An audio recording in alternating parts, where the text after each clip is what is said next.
that we have a great deal to learn from Karl Marx and Das Kapital? And does he think that raising the top rate of tax is likely to raise more money? Yes, I do. I think that raising the top rate of tax will raise more money. I don't think that we have much to learn from Das Kapital, for those who've read it and tried to understand what it says, which is not an easy exercise. We stand on a platform of ensuring that those who can afford to pay a little bit more do pay a little bit more in order to ensure that we have the public services that people would expect. So am I to take it from that response that it is now the policy of the Welsh Government, when taxpayers are devolved to us in this Assembly, to follow the Labour Party's manifesto nationally of increasing the top rate of tax in Wales? Because the evidence from the last time that this happened in 2013 was that reducing the tax rate from 50p to the current 45p actually led to an enormous increase in revenue of about £8 billion. So it seems to be rather counterproductive to stand on a policy which increases tax rates and actually reduces revenue and makes it less likely that the Welsh Government will be able to put more money into the National Health Service. As far as the Welsh rate of income tax is concerned, we've already pledged that we will not increase the rate of income tax during the course of this Assembly. I'm delighted to hear that, but whether that means that the First Minister accepts that raising rates doesn't necessarily lead to increasing revenue, offers Wales a great opportunity to make our country into a kind of tax haven within the United Kingdom, which would help us to reverse the economic trends of many, many decades in Wales, and give us a significant advantage in the same way as Southern Ireland has used differential rates of corporation tax to kickstart the Celtic Tiger economy, which was very successful in that country. He raises an interesting point about corporation tax. There's no proposal to devolve corporation tax. What I do know is that tax havens tend to have very poor public services, and in particular they don't have health services, because they can't raise the money in order to pay for those public services. I don't believe that the future of Wales lies in being a kind of replica British Virgin Islands, or a replica necessarily of the Channel Islands. We have a very different model. The Channel Islands don't have, for example, a health service along the model that we would understand. But getting the balance right between revenue and expenditure on public services to the level that people would expect is, of course, a matter for governments to balance. Question 3. Question 3, Julie Morgan. What is the First Minister's assessment of the current state of negotiations with the EU? Static, I think, is the word that I'd use. There's been a tremendous sort of posturing on both sides. I hope that comes to an end pretty soon, so that the task of ensuring a sensible Brexit is taken forward. I thank the First Minister for that response. Although the UK Treasury has guaranteed full funding for all European structural and investment projects that have started before the UK leaves the EU, does the First Minister agree that it's absolutely crucial that after the UK leaves the EU, the total sum of money that has been available in the past for these projects in Wales is added to the Welsh budget and is under the control of the Welsh budget? I do. I mean, first of all, we know that structural funds are guaranteed for 2020, farming subsidies guaranteed to 2020, but nothing beyond. At the moment, farmers face the scenario where they'll have nothing at all in terms of support beyond that time. I have an easy answer. That's quite simply for the pot of money to be made available as it is now, for it to be distributed as it is now, to provide the certainty that structural funds provide so far, and particularly certainty for our farmers. And that's a good way of ensuring that farmers don't have to suffer as a result of Brexit. Mark Isherwood. Although Jeremy Corbyn has joined the Conservatives in saying he wants Brexit to deliver a fairer society and upgraded economy, we recognise there are tough negotiations ahead. How, therefore, do you respond to his statement that the issue of Brexit is settled? In terms of the question, it is settled, because Britain is leaving the EU, and that question has already been answered. What I don't see, however, is any semblance of any kind of plan from the UK government. Nothing. I've sat there in meetings, I've asked, I've tried to see what the plan is, that there isn't one. Last Thursday, we saw panic on the part of the Prime Minister when she started to worry about what Brexit would mean for ordinary working people. She's right to be concerned about that. But you can't say on the one hand, no deal is better than the bad deal, and then say, oh, but of course we need a deal to make sure that we don't see an economic downturn. Now, what's hugely important is that the posturing of last week goes, that we have ideas as to what Brexit might look like. She was a Remainer. She was a Remainer. Let's not forget that. She is somebody like me who has accepted the result, and it's hugely important for those who have ideas to work together to take those ideas forward, because we've had nothing at all in terms of ideas from those who campaigned for Brexit. Steffan Lewis. Will the First Minister agree with me that the kind of language being used by the Prime Minister to attack our friends and neighbours on the continent helps nobody in terms of the negotiations that are to come, and doesn't only tarnish Theresa May's government but also threatens to tarnish the reputation of Wales? And the First Minister is asking for ideas in going forward to mitigate the potential of tarnishing Wales's good name around the world because of that language being used by Theresa May. Will he commit to implement a new international policy for Wales, which would include designating a member of his cabinet as the External Affairs Cabinet Secretary for our country in order to start rebuilding the bridges that Westminster is so determined to burn down? Well, I mean, last week's language was undiplomatic. I think both sides actually were guilty of posturing that needs to come to an end. This is not a war. Nobody's invaded anybody else. We're not about to face each other, stare at each other over the Channel or indeed across the Irish border. We want to be friends and allies and trading partners at the end of the day. We've already started to look at our international policy, in particular where we need to beef up our international presence. We know we've been successful. The Qatar Airways flight is another example of where Welsh Government has been able to support the airport to get that route. But the next stage for us is to make sure that we look to have sufficient presence and an increased presence in those markets that will become important to us. Question 4, Mike Hedges. Will the First Minister make a statement on the development of district shopping centres within cities? Well, we do promote existing retail and commercial centres as the most sustainable locations for new development. And local authorities should establish land use and regeneration strategies and policies to support vibrant, viable and attractive retail and commercial centres.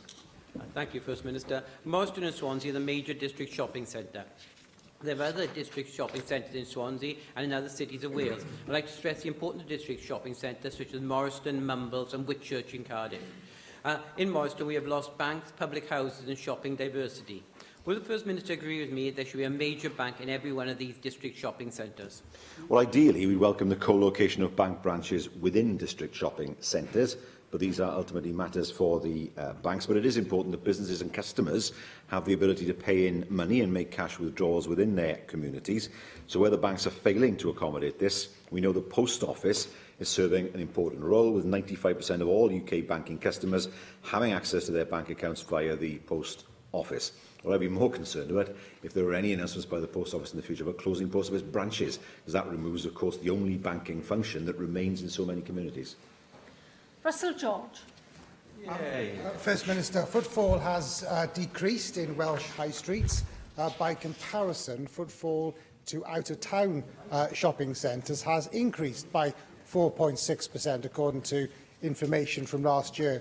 Now, the Welsh Retail Consortium has called for local authorities and retailers to work together to market a high street identity effectively. Now, can I ask, and they want local authorities to have more flexibility in regards to the planning system. So can I ask you, how do you think the planning system can help to be more supportive to high streets?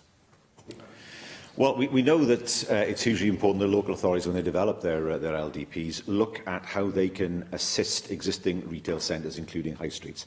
But it's about more than that. It is hugely important for town centres to develop their own identity. How many town centres have a website? If I were to go to a town in Wales, can I find out what's there? Is there a website? Have the traders got their own websites? And, of course, the reason why people go to out-of-town shopping centres is the sheer convenience. They're open. And they're open particularly on Sundays, when most people these days tend to shop. So it's hugely important that high street retailers look flexibly at their opening hours as well. This isn't 40 years ago when people went to shop in the week, in the daytime, and shops were open. In the main, people are shopping 6, 7, 8 o'clock at night. They're shopping on Sundays when a lot of high streets are closed. So there needs to be some flexibility as well with traders to make sure that they align their opening hours. There's a limit to what they can do as sole traders, but to align their opening hours with the work patterns that people have now, not the work patterns people had, say, 30 or 40 years ago. Hugely important as well, as part of the LDP process, that sufficient room is given in town centres to more living accommodation and more office space. You have the office workers during the day, you've got the footfall during the day to help the retailers. Gareth Bennett. Lewis. Mike Hedges mentioned the closure of high street banks, and you mentioned post offices. Another important part of district shopping areas is sometimes the local pub. I wondered, was there any update regarding the Welsh Government's talks with CAMRA, I believe, about how to protect community pubs? I have to declare interest as a CAMRA member at this point. It's a tricky issue because we know that in planning terms, it's not difficult to change the use of a pub to another commercial or retail use. That said, of course, quite often pubs are not sold and they become derelict because they're empty after a while. So it's not an easy issue to resolve. We know, even CAMRA itself recognises there are still too many pubs, given people's current social habits. What's hugely important is to be able to work with the market-leading pubs. There are many of them, some small, some big, in order to provide a good example to others. But ultimately, it's a question of ensuring that the pubs are able to offer the widest range of services possible to customers. I've been to countries where the pubs double up the shops. Wales, actually. I think Cwmdu is one example where the pub is also, in Llandilo, where the pub is also a shop. So looking at ways in which pubs can also act as business hubs in communities where the local shop can be, possibly the post office. And that's one way forward to ensure the pubs have a viable future. Question 5, Vicky Howells. 5, Vicky Holt. Will the First Minister outline the actions the Welsh Government is taking to improve the mental health of people in Wales? Well, Together for Mental Health, our cross-government mental health strategy and the related 2016 to 19 delivery plan sets out our priorities for improving the mental health and well-being of people in Wales. Thank you. 2 weeks ago, I was proud to speak alongside the Health Secretary at the first year celebrations of Valley Steps, a community project which seeks to improve emotional well-being through mindfulness and stress control courses. Now, Valley Steps has helped nearly 2,000 people during their first year, and Mental Health Awareness Week seems an appropriate time to celebrate their success. With 1 in 4 people experiencing mental health issues, what best practice can the Welsh Government draw from Valley Steps and promote amongst other health boards across Wales? Well, Valley Steps is an innovative approach. It aims to improve mental health and reduce antidepressant prescribing. And I do congratulate them on reaching their first anniversary. And we are keen to spread the word of innovative models such as this to encourage similar collaboration to support people with mental health problems. And that work then will inform, of course, new initiatives, including the development of the Wellbeing Bond and the social prescribing pilots. So we'll consider the work of organisations such as Valley Steps in order to ensure that what we are doing is strengthened as a result of looking at their experience. Angela Burns. First Minister, a number of deaths by suicide have occurred in the recent past in schools in my constituency. Now, earlier this year, the Prime Minister of the United Kingdom made an announcement that every secondary school in England should be offered mental health first aid training, which teaches people how to identify young people who might be developing a mental health issue. And this policy has been very well received by charities and professionals. Especially, and we must remember that many young people do struggle with issues such as anorexia and self-harming, as well as suicidal thoughts. And I just wondered, First Minister, if you might consider a similar initiative to go on in our schools to try to prevent these wasteful deaths. Well, I did note the Prime Minister's announcement recently, which talked about having somebody in every school in England and Wales. I know that was a mistake on her part, and the idea behind what she suggested is one worthy of examination. But of course, what I would remind the member of is we have a counsellor in every secondary school in Wales already, able to provide that service. I think the trick is not just to provide the counsellor, but to ensure that young people feel able to go and see that counsellor. And that's a more difficult nut to crack. Actually going to see somebody and people maybe finding out, even though it's confidential, young people see it that way, that can be quite a step for them as well. So we already have the counsellors in schools, but that's not enough of itself. We also need to make sure, of course, that young people are able to access assistance outside school as well, particularly in an environment where they feel comfortable. Rhina Piorwerth. Thank you, Llywydd. Does the First Minister truly understand how much of a crisis there is facing us in terms of mental health care in Wales? In Ynys Môn, I understand that there is now not a single psychiatric consultant for mental health patients between 18 and 65 years old. Health professionals are working under huge pressures that they can't cope with. They fear that they are having to make decisions which will be a risk to patients. The shortage of beds means that people are taken as far as London to be treated or receive care. There are dozens of children and young people who are sent to England for treatment, and over 200 mental health patients in North Wales have been transferred out of Wales in the last 22 months. Now, the whole system is on its knees. When will the government take action in order to safeguard some of my most vulnerable constituents? I do not accept the figures that the member has listed in the chamber. First of all, the funding for mental health has gone up to 629 million for the ensuing financial year, and that is safeguarded. Health boards have attained and actually exceeded their targets as regards mental health services in some areas over the past 12 months. And of course, although more people are transferred into CARMS, the health boards are confident that the situation will demonstrate that every CARMS service in every part of Wales attain the 28-day target before they get a new appointment. And so very many improvements have taken place over the past months. Question 6, David Ellis-Thomas. Thank you, Llywydd. When will the First Minister meet with the First Ministers of the UK's other devolved governments to discuss their relationship with the European Union?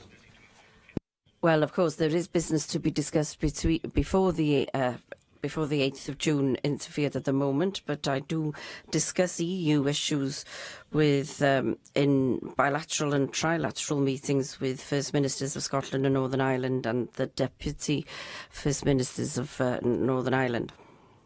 Wouldn't the First Minister agree that these tripartite discussions are more important than ever, given what's contained within this white paper with a sky blue cover on exiting the European Union produced by the UK government, which mentions the situation post-Brexit, that the powers that the EU currently has in terms of common frameworks will return to the UK, allowing the rules to be set there by democratically elected members? What's happening to us in this place? How are our views in the devolved administrations to be part of those discussions? Well, my view is that those powers should come to the people of Wales and shouldn't be retained in Westminster or Whitehall.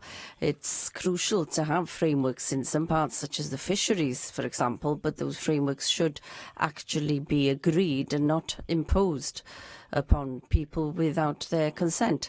We must remember that if we're going to have a single market within the UK, and we agree with that, we have to have rules. But if we don't have ownership of the rules, nobody's going to pay any attention to them. And secondly, there is the question who's going to police those rules without having a court of law to refer to. Some people in the UK think we'll move back to how things were pre-1972, but that isn't the same United Kingdom that we have now. We don't have just one government by now, and there's a great deal of work to be done to ensure that these powers will be transferred from Brussels to Wales and not via London. When the External Affairs Committee visited Brussels last year, we met with the Canadian trade delegation, and I was struck by the role of the Canadian provinces in the negotiation and approval of the CETA deal with the European Union. We also know, of course, since then of the role of the Wallonian Parliament in approving the deal. Trade negotiations with the EU and indeed beyond are going to become increasingly important for Wales and the UK. And they're much more than about foreign affairs and Crown prerogative. They're about the bread and butter issues of daily economic life.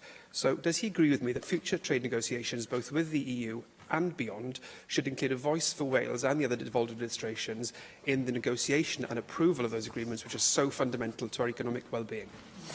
Yes, I do. Even though trade, of course, per se is not devolved, it's hugely important that we have a strong voice, because we may be called on to implement the results of any trade agreement, even though we might virulently oppose any particular part of a trade agreement. So that is hugely important. So, for example, if there were to be a free trade agreement with New Zealand or Australia, that would have a massive impact on our farmers. Even though that's not devolved, I'm sure nobody would argue rationally that somehow we have no locus in putting forward a view in that regard. We heard voices from Australia over the last few weeks saying that it was not possible to have a free trade agreement with Australia and protect the interests of Welsh hill farmers. Well, that I know, because if we have a free trade agreement in terms of agriculture, then for many of our Welsh hill farmers, they will have no future. And so it is hugely important that the Welsh Government and this Assembly is able to express a very strong view and influence and reject, actually, parts of trade agreements that would have a hugely adverse impact on our own farmers. Steffan Lewis. Okay, well, the issue raised by the member for Meirionydd is crucial, and it's been identified for several months now that the future governance of the UK's internal market will give an indication of the future of the constitution of this country. So can I ask the First Minister, what progress has he made in terms of persuading his counterparts in Scotland and Northern Ireland to agree that the future UK internal market should be governed jointly by the nations of the UK and should not be imposed upon us by Whitehall? There are differing views amongst the governments. The view in Scotland is basically, well, independence will resolve the issue. The view in Northern Ireland is mixed. Certainly, I know, I've heard the former First Minister of Northern Ireland say there shouldn't be any state aid rules at all. Now, we have to come to a position, which I think is perfectly reasonable, where we all say where powers are transferred back from Brussels, they come to the devolved administrations. I see no reason why that can't be agreed. And the First Minister of Scotland is in agreement with me on that. So we're in the same position. My view is, and I've not heard a voice dissenting from this, that if we are to have an internal single market, the rules have to be agreed and they have to be policed by an independent adjudication body, not by the UK government. How can the UK government police it anyway? If we decide to ignore them, there's nothing they can do. Now, that's in nobody's interest. We have to have a clear system. We have to have faith in a system that is seen as genuinely independent, not as we have now in the JMC dispute resolution process, where if there is a dispute between ourselves and the UK Treasury, ultimately it is resolved by the UK Treasury. You know, those days have to go. This can be done perfectly sensibly and perfectly properly in order to safeguard the interests of Wales. Question 7. Question 7, Steffan Lewis. Minister, make a statement on pupil and student safety on foreign field trips. Yes, up-to-date advice for trips is produced by the Foreign and Commonwealth Office. That advice is also signposted in the All Wales Guidance for Education Visits, written by Outdoor Education Advisors Panel for Wales and the Health and Safety Executive, and that is accessible from the Welsh Government's website. On several occasions, I've implored upon the Government to intervene further in the case of Glyn Summers, who lost his life on a foreign college trip to Spain. Glyn's parents, with great dignity, have demanded full transparency in terms of the woeful investigation that followed their son's death, and they believe that there should be an automatic right to an independent investigation in such circumstances. In his last letter to me on this matter, the First Minister said he did not believe there is anything further that he can do with regards to their concerns. But since then, the Public Services Ombudsman has found that the investigation into Glyn's death was flawed. The Ombudsman has called on the local authority to apologise to Glyn's parents and has further called on the Welsh Government to review its policies further. Will the First Minister say sorry, and will he reconsider his opposition to the right to a full and independent investigation into death and serious injuries on foreign field trips? Well, the member misrepresents the position that I gave. First of all, it was an awful event that occurred, and it's been a very hugely difficult few years, as we can all imagine, for Glyn's parents. The matter has rested with the Ombudsman. The Ombudsman has now reported. There are recommendations for us as a government, and we will, of course, take those recommendations exceptionally seriously. The issue for me was there anything else that we could do as a government that would add to what the Ombudsman has already found as part of his investigations? I will keep that as an open question, because I think these things have to be looked at hugely carefully. And as a result of the Ombudsman's findings, I look once again to see whether there's anything more that can be done following the report itself. Hefin David. I'd like to echo Steffan Lewis's concerns and also offer my condolences to the the family of Glyn Summers. I think the question is, how can the Welsh Government ensure that schools are able to reflect on occurrences, those rare occurrences when something adverse happens on school trips? And the First Minister said he'd keep it as an open question. Would he be willing to elaborate on how schools can learn from each other in these circumstances? Well, the Ombudsman's recommendation is that he will invite us as a government to consider reviewing our policies and guidance in respect of educational visits abroad. As part of that process of review, it's hugely important to understand where the best practice lies, to consult once again with the Outdoor Education Advisors panel in order to make sure that the recommendation that the Ombudsman has put to us is satisfied in full. Darren Miller. So I share the concerns which have already been expressed in the Chamber and, of course, the sympathy to the family of Glyn Summers. But would you agree with me, First Minister, that we need to get the balance right here in respect of any changes that might need to be made going forward to improve the risk and risk assessment processes regarding school trips, because we do want people to be able to access an enriched educational experience by taking part in trips. So it's important that any changes to Welsh Government guidance, any local education authority guidance, or indeed any regional consortia guidance, is something which doesn't prohibit trips from taking place, and that it's fair and proportionate to all those taking part. I couldn't disagree with the words that the member has used, but in these circumstances there has been a death. It's hugely important that there is as much transparency as possible, there's as much information as possible is used in order to strengthen policies as far as the future is concerned. But yes, of course, nobody would want to see a situation where school trips don't take place because of what are seen as regulations that are overly burdensome. But it is important in the circumstances that we've outlined today that a full investigation leads to a full set of recommendations in order to minimise. We can never remove risk. It's impossible. Life is not like that. But to minimise any potential risk in the future. Question 8, Michelle. Question 8, Michelle Brown. Presiding Officer.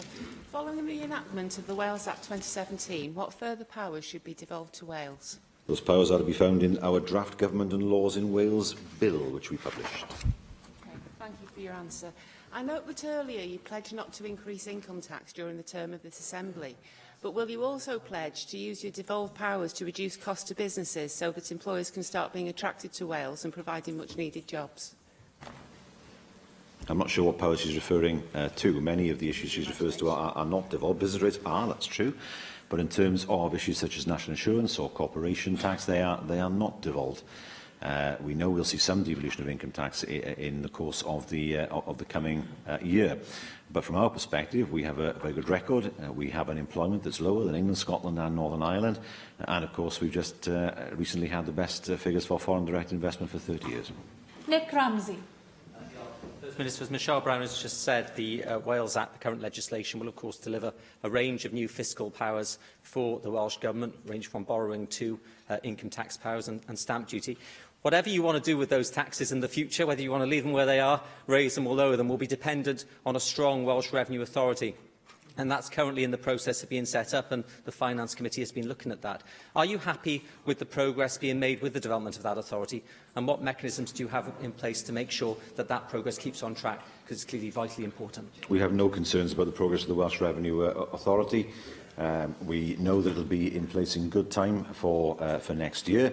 Of course, we need to ensure that when taxes are devolved, there's an authority in place to make sure those taxes can be collected. We've understood that there's a pressure on government, and that pressure we have met. And we're confident that when the time comes next year, the Welsh Revenue Authority will be in place and ready to start its work. Di Lloyd. Prime Minister, will you yourself from comments made by Diane Abbott MP, Labour's Shadow Home Secretary, who told BBC Radio Wales last week that the Labour Party did not think it was, quote, right at this time to devolve policing to Wales. Have you asked Diane Abbott why she feels that the Welsh Government, uniquely, is less capable than the Scottish and Northern Ireland executives in terms of delivering police services? The Welsh Government, packed full of Labour elected representatives, as I'm sure you're aware, whereas in fact the Scottish and Northern Ireland executives have no such lumber encumbrances. I'm fully aware of the fact that the people of Wales decided that there should be a Labour-led government in Wales last year. I thank you for reminding me of that. I do not agree that policing shouldn't be devolved. Policing should be devolved. There is a debate in this chamber tomorrow afternoon when the issue will become clear in terms of the way that votes occur. There is no reason at all, not at all, why policing should be devolved to Scotland and Northern Ireland, should be devolved to Manchester, to London, but not to Wales. There is no rational reason for that to be the case. We know that there will need to be cooperation in terms of counter-terrorism. There are some issues that need to be dealt with at UK level. When it comes to community policing, why is it that Wales is seen as a second-class nation by the Tories? Thank you, First Minister. The next item on our agenda is the business statement and announcement, and I call on the Leader of the House, Jane Hutt, to make the statement. Dr Clwydd, I have two changes to report to timing of business this week. I've reduced the length of today's debate on stage 3 of the Public Health Wales Bill to 120 minutes, and likewise Council for General Questions tomorrow has been reduced to 30 minutes, and business for the next 3 weeks is as shown on the business statement and announcement found among meeting papers available to members electronically. Andrew Davis. Thank you, Presiding Officer. Leader of the House, I'm sure you'll join with me in congratulating the many local councillors who have been elected across the length and breadth of Wales, but in particular the ones who have been elected in the Vale of Glamorgan, and in particular from the Conservatives, who now make us the biggest group on that particular council, and hopefully looking forward to an exciting 5 years in the Vale of Glamorgan. One of the issues, I hear the member for Blaenau Gwent chuntering away there. I don't think he had a particularly good night on Thursday. One of the big issues, as you'd be aware, as the constituency member for the Vale of Glamorgan, was the Barry incinerator.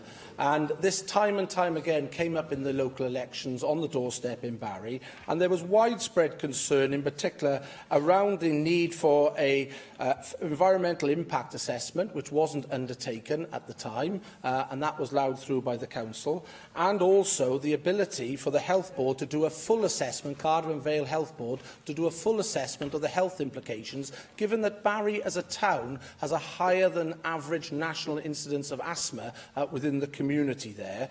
Would you commit to issuing a statement on behalf of the Welsh Government, because I think you're undertaking the duties of the Planning Minister at the moment, as to exactly what measures the Welsh Government is taking to address some of these concerns that are raised time and time again by constituents in the Vale of Glamorgan around the lack of an environmental impact assessment, and in particular an assessment by the Cardiff and Vale Health Board into higher instances of asthma and the potential effect that an incinerator might have within the locality.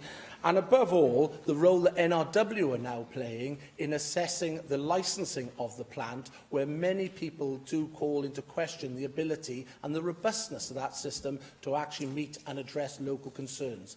And I would further ask for a statement in relation to how the Welsh Government is going to engage with the new Vale Council to deliver a Dinas Powys bypass, which, in fairness to the Economy Minister, he has indicated in previous correspondence to myself last year, he was up for working with the Council to make resources available to address the chronic traffic problems that exist in the Dinas Powys area, that saw the removal of 4 Plaid Cymru councillors and the replacement by 4 Conservative councillors who will work night and day to make sure these issues are addressed. I think the first question you ask, Andrew Davis, on the Barry incinerator, I'm very glad, in fact, and indeed it is in my Assembly member capacity to report on the fact that I chaired a meeting last night, a meeting which was attended by a delegation from the Docks Incinerator Action Group with senior officials from the Natural Resources Wales, and I put out a statement today saying, which was agreed by all there last night, this was a very constructive meeting, and in order to make sure the First Minister came to Barry, as you know, and had a very robust exchange with members of the public at his Carwyn Connects meeting, where as a result we were able to then move forward in getting an extension on the consultation of the environmental permit, and of course that extension has been agreed by Natural Resources Wales. What is very important, and was discussed last night, and the points put to Natural Resources Wales, that they will, and agreed, and indeed it is their duty to fully consider the impact of proposals on public health and the environment. And indeed, of course, there will be further opportunities for consultation on that, as they now and later in the week issue a Schedule 5. We saw a draft of it last night, which asks further questions to the company, Biomass 2, in terms of the concerns not only that the public have raised during this consultation period, but also by Natural Resources Wales themselves. So I'm glad I've had the opportunity to give that very constructive update on that very constructive meeting last night, and we indeed agreed to meet again, and I'm sure you will hear that from the Docks Incinerator Action Group. On your second point, of course, yes, the Vale Council, the new Vale Council, will have many challenges to face ahead of them in terms of difficult decisions, and I'm very proud of the fact that the Labour-led Vale Council for the last 5 years actually was deemed to be the best performing local authority in Wales, and very proud of the councillors, the new Labour councillors who were also elected on Thursday. But clearly the priorities lie ahead and the challenges for the new Vale Council. Julie Morgan. Thank you, Presiding Officer. I'm sure many members saw the Conservative Party's targeting of key regional publications all over the UK last Friday, including newspapers in North Wales and in the South Wales Echo, with paid-for front-page advertising wraps, which gave a misleading impression of political bias towards the readers.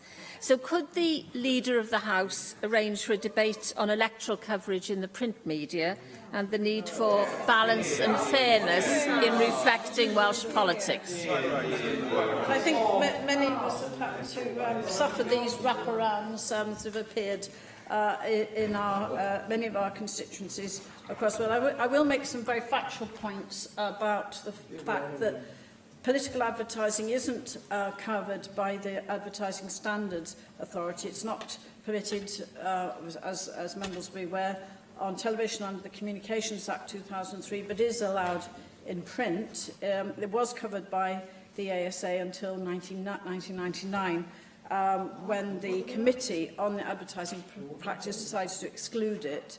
And also, the Human Rights Act 1998 led to concerns about controls on freedom of political expression. But I think the crucial point as well that has to be made, costs of advertising must be declared in central party election returns to the Electoral Commission. So that is an important point for public scrutiny. But none of those factual points mean that there shouldn't be a debate on this issue, of course. And if there was widespread support for that, from that across the Chamber, I think we would want to move forward, because clearly the need for balance and fairness in reflecting Welsh politics is what we all seek to achieve. David Rees. Leader of the House, last week we had a statement from the Cabinet Secretary for Communities and Children highlighting the statistics regarding grass fires across Wales and the reduction we saw. And that's very welcome news, but 2 days later there was a huge grass fire within my constituency which damaged a lot of the Mynyddinas areas. Can you also join me in thanking the firefighters for the work they did, that the efforts they put in made sure that the fire was controlled and maintained and that no property was damaged. But can we have a statement from the Cabinet Secretary and perhaps in discussions he's had with the Fire and Rescue Services as to the strategies they put in place to ensure we keep that down to a minimum, and when one occurs, how we respond to that to ensure minimum no damage is done. On the second point, this morning we actually received a statement from the Cabinet Secretary for Health, Wellbeing and Sport regarding nurse training here in Wales. And I very much welcome the announcement of additional year of nurse bursaries to support the development of nurses here in Wales compared to what's happening in England. But can you actually have a statement from the Cabinet Secretary, perhaps as to look at the other areas which we need to look at, is the specialist nurses in paediatrics, mental health, neonatals, and what government is going to do to support them in those areas. And perhaps you can actually add on whether he will then further support the bursaries for the nurses, because he's only done it for 1 year, and it would be nice to see it actually committed for the remainder of this Assembly term. And on a final point, the Cabinet Secretary for Economy and Infrastructure, can we have a statement from him on steel? Last week we had the news that IG Metall, the trade union in Germany, was very concerned about the possible merger between ThyssenKrupp and Tata, and as such that merger might fail. Could we have a statement as to what discussions he's having with Tata to look at the implications of our steel making here in Wales and what will happen to us Welsh steel plants? Three important questions from David Rees. In response to your first question, yes, the Cabinet Secretary for Communities and Children did issue a statement last week following a number of very serious grass fires, and I think we need to firstly start by thanking the firefighters for their courage and bravery, particularly not just in terms of the most recent fire that unfortunately occurred, but across Wales and affecting so many of our constituencies. It is a difficult one in terms of fire and rescue services fully engaged, as you could see from the statement by the Cabinet Secretary, in addressing the way forward in terms of prevention as well as control. I think your second point is very important in terms of part of the announcement by the Cabinet Secretary for Health and Wellbeing of a major new recruitment campaign launched to increase the number of nurses in the Welsh NHS, which everyone would welcome, I'm sure, across this chamber. But of course, this is a recruitment campaign led by this Welsh Government. And of course, that will have to seek the recruitment of nurses across the board in terms of general specialists and also, I would say, primary care as well, because we have to recognise the increasingly important role played by the practice nurse, the health and the nurse specialists that we see at primary as well as secondary and specialist level, but also the most important announcement of the arrangements for the NHS bursary scheme. He made it clear Wales is open to business and we are supporting our nurses. We're interested in how we can support their education and training programmes in Wales, and also looking at how they can ensure that those arrangements are now put into place for the coming financial year. And then, as his statement says, looking towards further considering longer-term arrangements in light of the outcomes of the Diamond Review, with full consultation. A very good news story for our nurses and for those young people and mature students who are considering going into nursing. Your third point, yes, I'm sure that the Cabinet Secretary for Economy and Infrastructure will want to update on progress in terms of Tata and the steelworks, which of course particularly affect your constituency.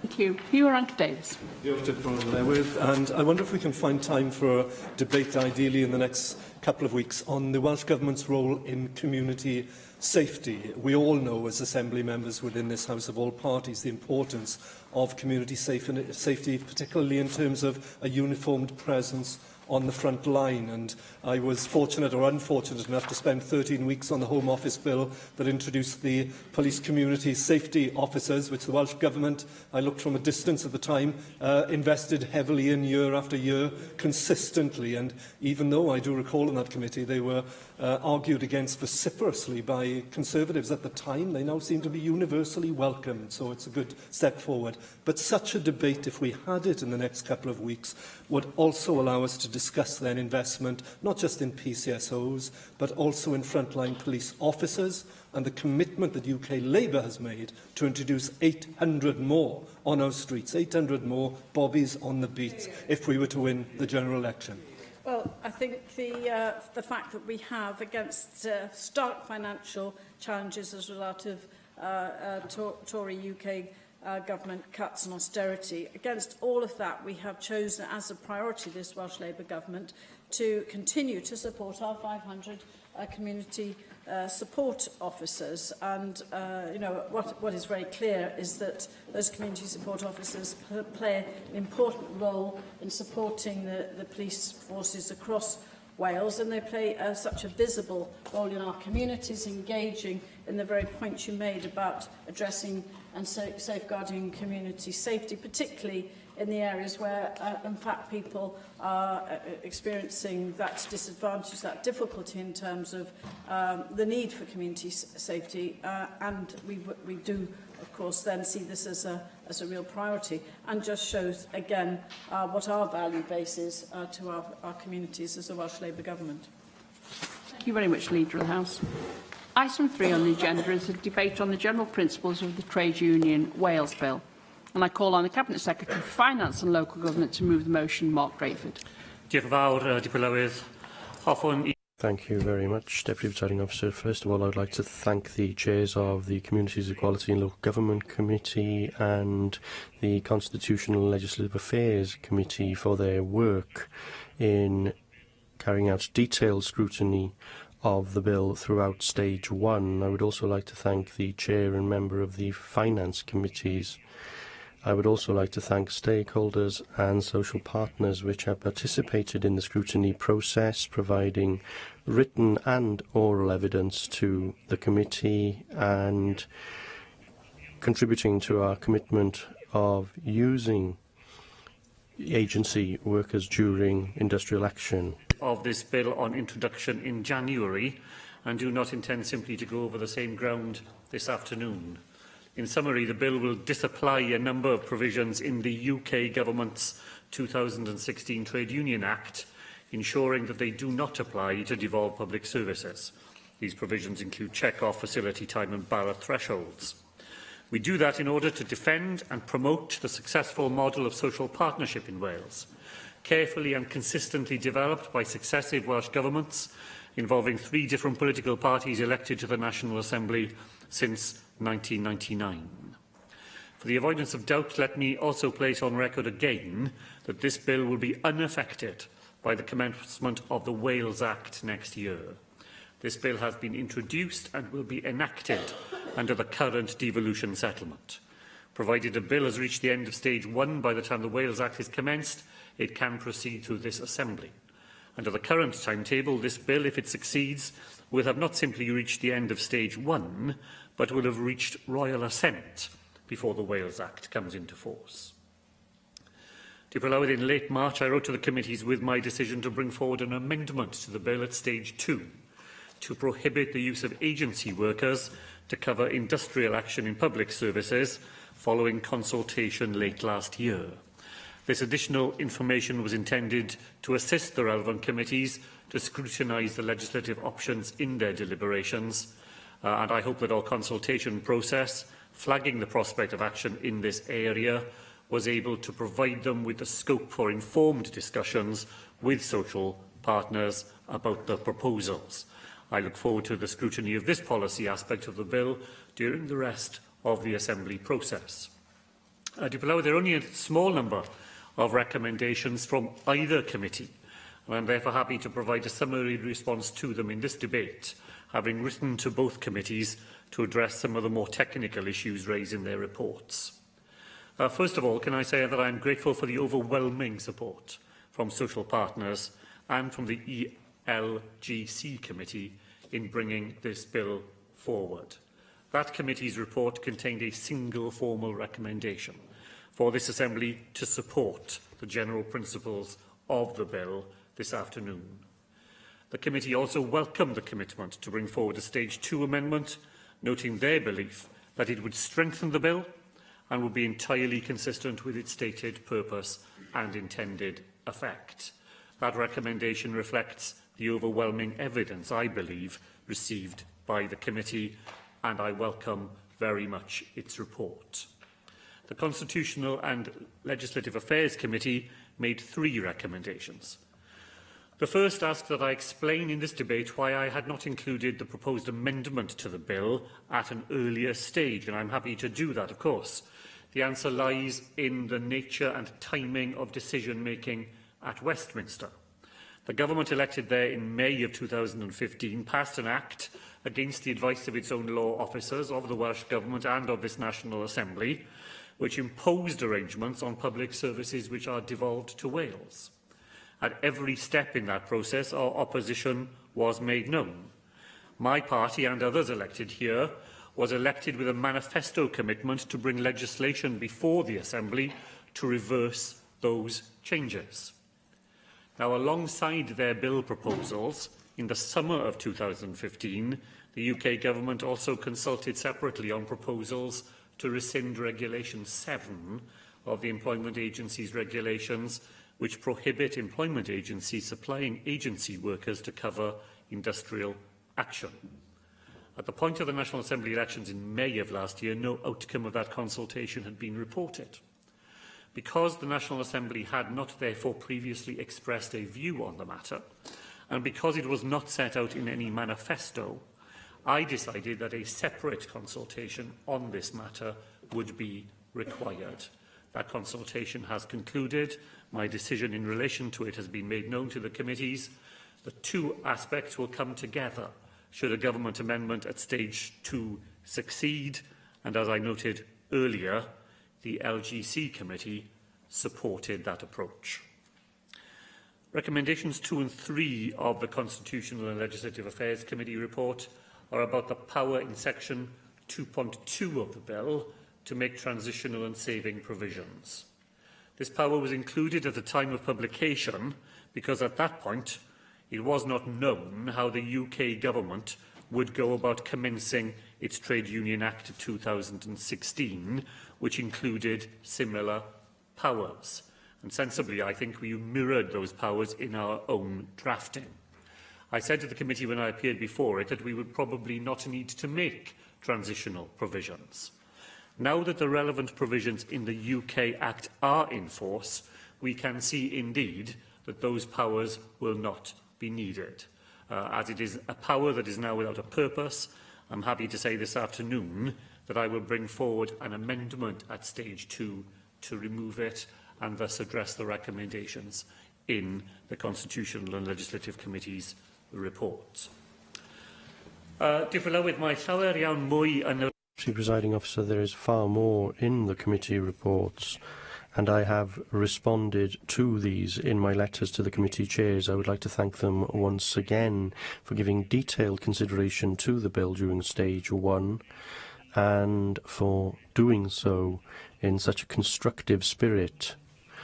Although I expect the bill to cause some dispute between the parties here in the chamber, what is clear from the evidence gathered from stakeholders and social partners is that there is an overwhelming consensus in favour of the bill. My response this afternoon is made in the spirit of that consensus, and I have also dealt with the committee's recommendations before members. As is recommended by the Communities, Equality and Local Government Committee, I would ask members to approve the bill this afternoon.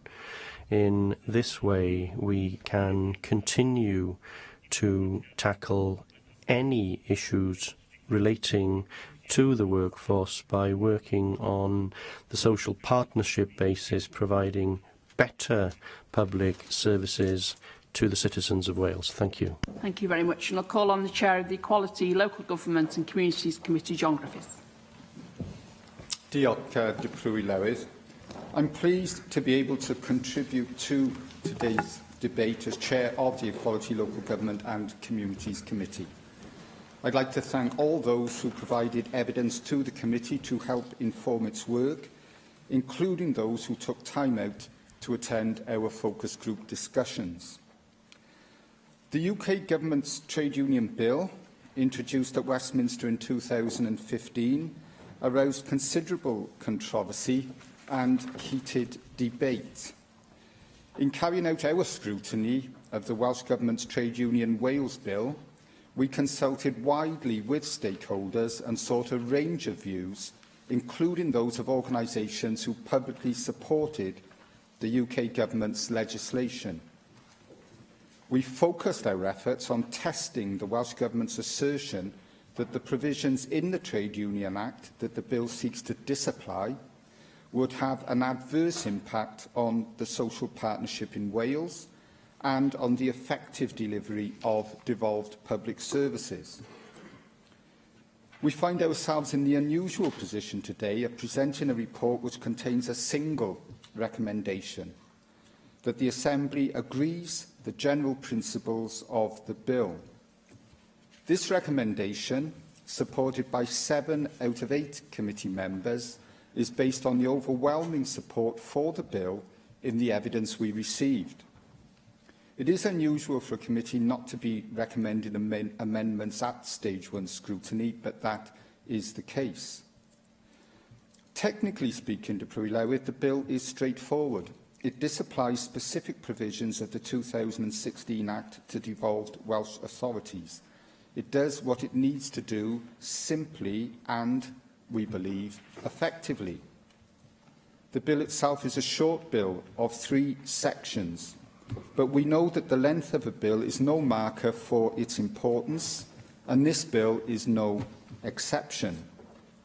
On the contrary, we heard that without this bill, the 40% ballot threshold, which is already in force in Wales, combined with the future changes to check-off and facility time, pose a real and imminent threat to social partnership.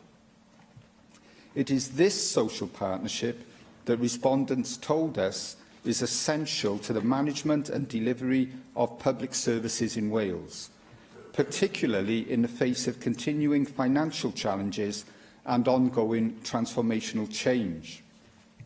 It is this social partnership that the NHS in Wales told us had supported the development of effective and mutually beneficial solutions to significant challenges, which the service had addressed.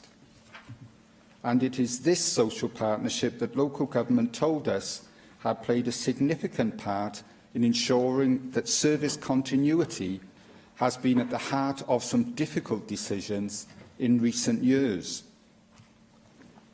It is unsurprising, then, that those organisations directly responsible for delivering services to our communities were keen for this social partnership to be preserved. They firmly believed that the bill was needed to ensure this.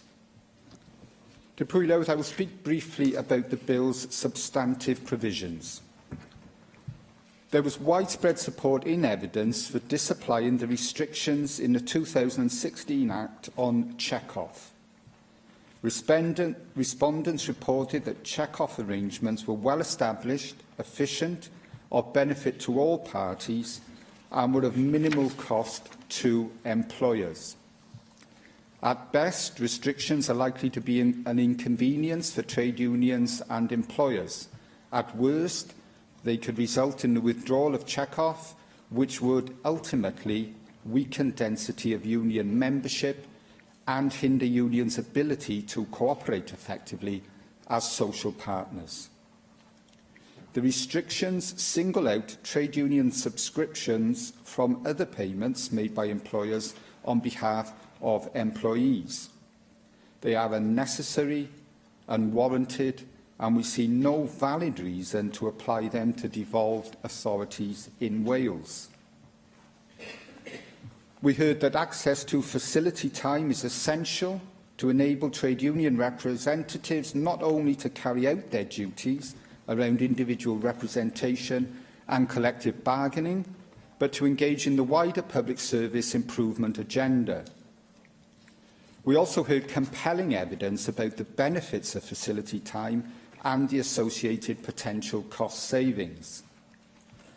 This leaves us in no doubt that facility time is a prudent investment in public services and should be viewed as such. If trade unions are to continue to operate effectively as social partners and to contribute to the improvement agenda, then the existing arrangements for facility time must be safeguarded. It is clear that the crux of any successful partnership is a balance between partners. The 40% ballot threshold will undoubtedly undermine the ability of trade unions to engage with employers as equal partners. The right to undertake industrial action is an important element in the principle of collective bargaining. Without this right, or in the case of the 2016 Act, where this right is inhibited by means of the additional ballot threshold, it will be much more difficult for unions to negotiate on behalf of their members. We do not believe that this is in the best interests of partnership working. We heard about the very real danger that the additional threshold would lead to heightened industrial tensions and could inadvertently increase the likelihood and duration of industrial action. Moving on to agency workers, we heard that a move by the UK Government to lift the existing ban on using agency workers as cover during industrial action would have a similar effect on the social partnership as the 40% ballot threshold requirement. And so we welcome the Cabinet Secretary's commitment to amending the bill to ensure that the prohibition continues regardless of the outcome of the UK Government's considerations on this issue. In conclusion, then, we are in no doubt that the relevant provisions in the 2016 Act will all, to varying degrees, adversely impact on the social partnership and, in turn, on the continued delivery and improvement of devolved public services. In recognition of this, we support the general principles of the bill, and we recommend that members here today do the same. Thank you very much. And I call on the Chair of the Constitutional and Legislative Affairs Committee, Hugh Davis. And I'm grateful as well that I'm following my colleague John Griffiths, who has covered in detail the policy context that his committee has considered. The Constitutional and Legislative Affairs Committee has a much more narrow remit in looking at this bill, and I'm going to speak to that particular remit. And can I, in so doing, thank, as always, my fellow committee members for their very robust and diligent scrutiny of this small bill as it went forward, but very important bill in the matters that we considered, and also thank the Cabinet Secretary for making himself available for quite robust questioning, but also for his robust and considered answers.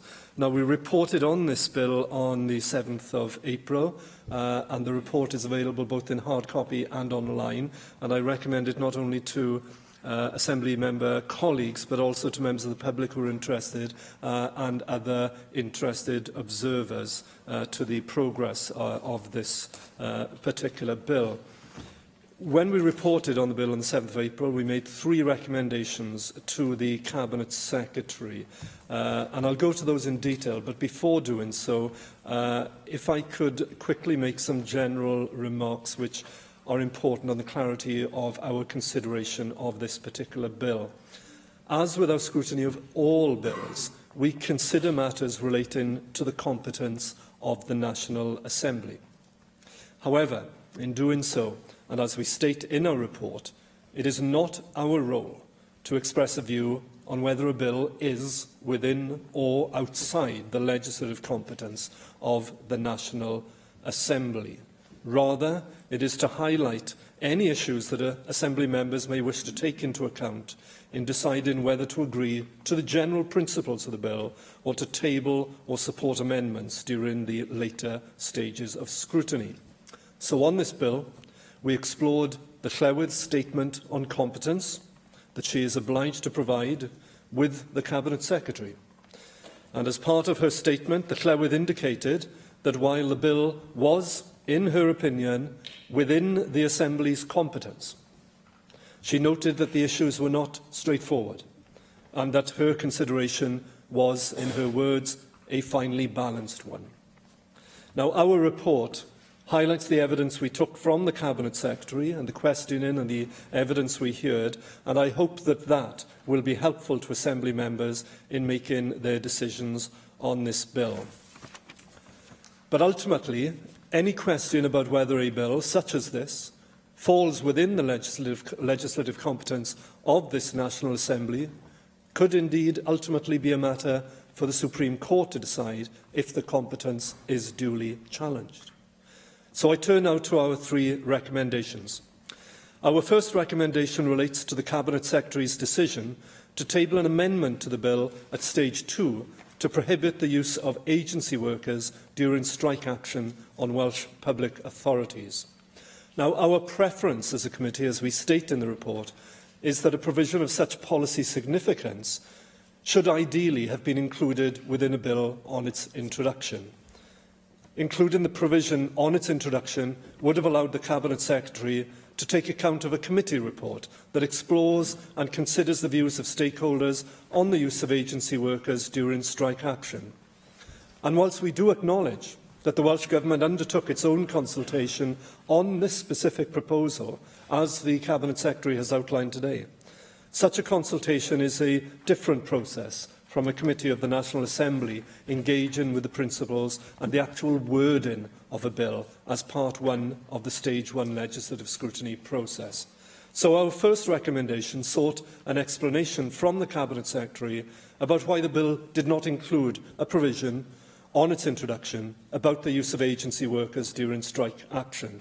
And in a similar vein, we asked why the bill could not have been the subject, perhaps, of a short delay to accommodate such a position.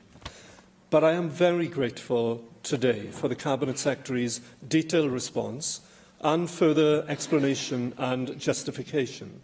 And I note that, as we have just heard, the Equality, Local Government and Communities Committee, whether through serendipity or otherwise perfect planning, I don't know, was able indeed to take evidence on this issue during its own Stage 1 scrutiny and incorporate it within that, including wide stakeholder engagement. And that is reassuring in terms of our first recommendation. And the second and third recommendations we made relate to the single power contained in Section 2 of the bill to make subordinate legislation. And as we have heard from the remarks of the Cabinet Secretary this afternoon, great reassurance on that, and I welcome the proposed changes to the bill that the Cabinet Secretary has outlined this afternoon when he was on his feet. Our analysis of this bill is very technical and very precise and narrow in its remit, but I do recommend to Assembly members the report if it will help them in their consideration. Thank you very much. Janet Finch-Saunders. Thank you. Deputy Llywydd, it is somewhat regrettable that I do feel the need to stand and fundamentally oppose the general principles of introducing this bill through the National Assembly for Wales. And I do so on behalf of the Welsh Conservative Assembly Group, but also on behalf of our taxpayers in Wales. Last year, the UK Government Trade Union Act was passed by royal assent after considerable consultation and engagement with our frontline workers, trade unions, and with a clear mandate from the voting population of our country. The UK Act sets out, it was in the manifesto, provisions on turnout and support for strike action, a transparent process for subscriptions, and the requirement that payroll deductions for subscriptions are only administered where the cost is not funded by the public. Now, the Trade Union Wales Bill seeks to disapply sections of that Act here in Wales. Now, as the first piece of legislation introduced by the Welsh Labour Government this year, this bill is considered unnecessary, burdensome and costly, and I think taxpayers will be dismayed to note the time and energy that's been put into this, and cost, which could have been put into developing an autism bill for Wales, or legislating to address the many and significant failings of this Welsh Labour Government. Openness and transparency over the actual cost of trade unions and public service workers undertaking union activity is essential. Ultimately, funding for this activity comes out of the public purse. The taxpayers' allowance found that in 2014, unions were provided with over 273,000 square feet of office space by public sector organisations in the UK. The market value of such office space in Cardiff would be over 6.2 million, yet unions were charged just 307,000, meaning the taxpayer is actually subsidising union activity by millions of pounds. The UK Act requires greater transparency on information relating to facility time, simply extending those requirements that already apply to the civil service. And I believe it is right that the government monitor this to ensure it is a sensible use of taxpayers' money and that levels of facility time remain appropriate and necessary. Clearly, the intention is that efficiency savings will be made simply by virtue of the requirement to publish this information. The first relevant period starts on the 1st of April. Therefore, the first reports will be due by the 31st of July. It is concerning that the Welsh Labour Government do not think it would be prudent to wait to see the initial results of this element of the UK Act. Instead, here, the Welsh Labour Government seem to be pushing ahead with little statistical evidence. The Cabinet Secretary is concerned that the 40% threshold creates the potential for wildcat strikes, yet we've been offered no firm evidence to support this assertion. Further, it is concerning to note that whilst those giving evidence in committee spoke of the apparent low cost of processing payroll deductions, not one could provide an actual figure for this. Now, prior to the UK Act, just 22% of public sector organisations in the UK charge unions for this service, despite another cost to the public purse. In local government alone in Wales, we know that over 30,570 employees pay subscriptions through payroll deductions, the combined cost of which cannot be insignificant.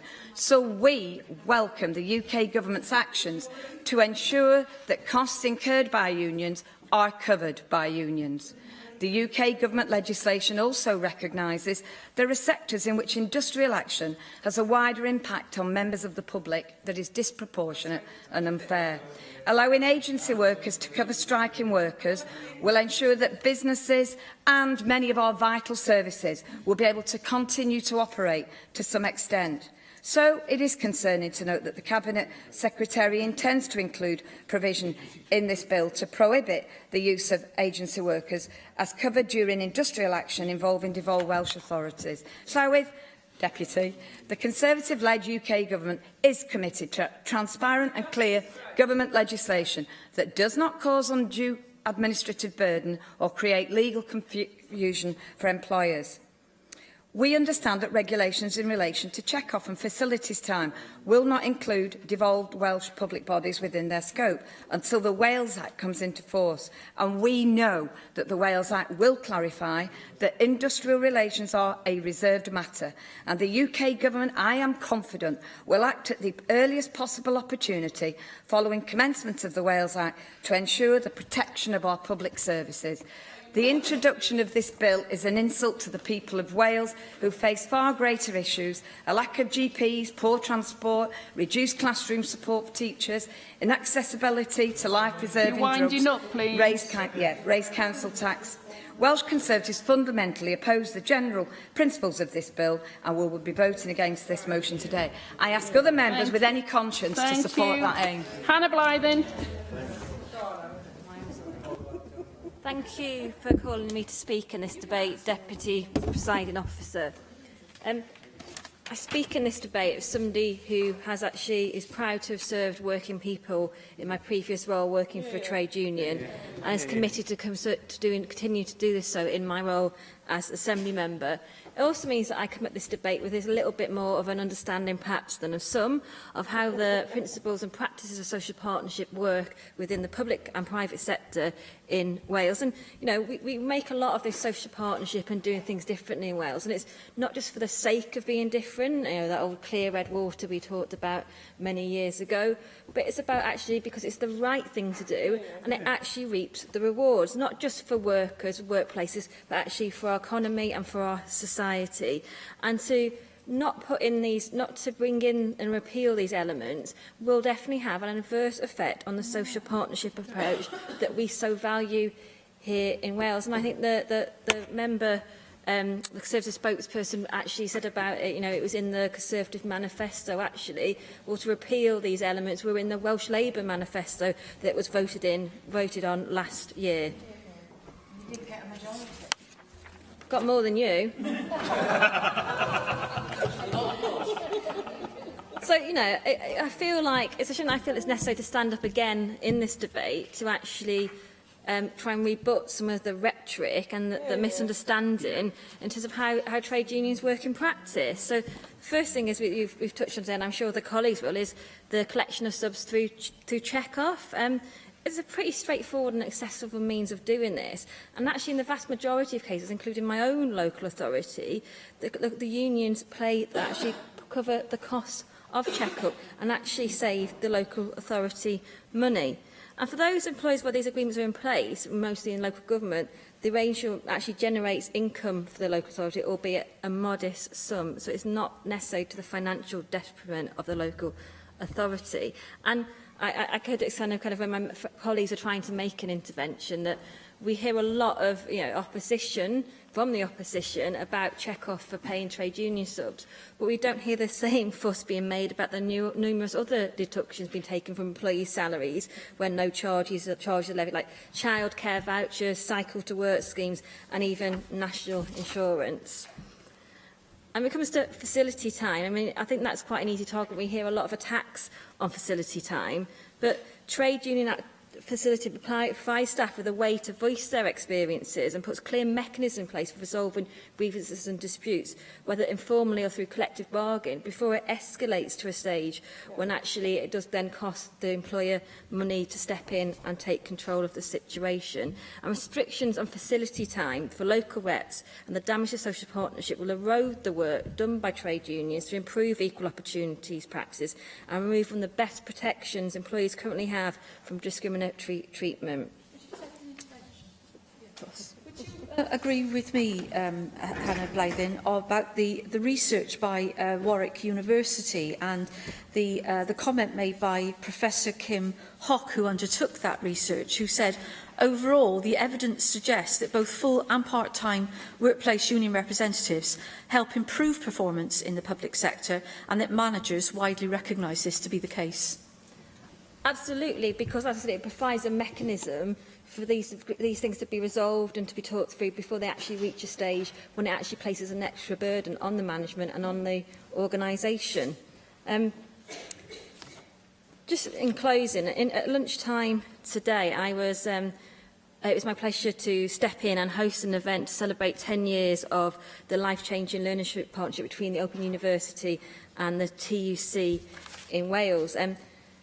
Before being elected for the first time last year, I spent the best part of a decade working in the trade movement, and I saw firsthand the difference that trade union learning makes to people's lives and the doors to development and workplace learning that this unlocks and the opportunities that it opens. And in Wales, we continue to support initiatives such as the Wales Union Learning Fund, whilst in Westminster, the Tories have taken an axe to this opportunity for working people's chance to achieve.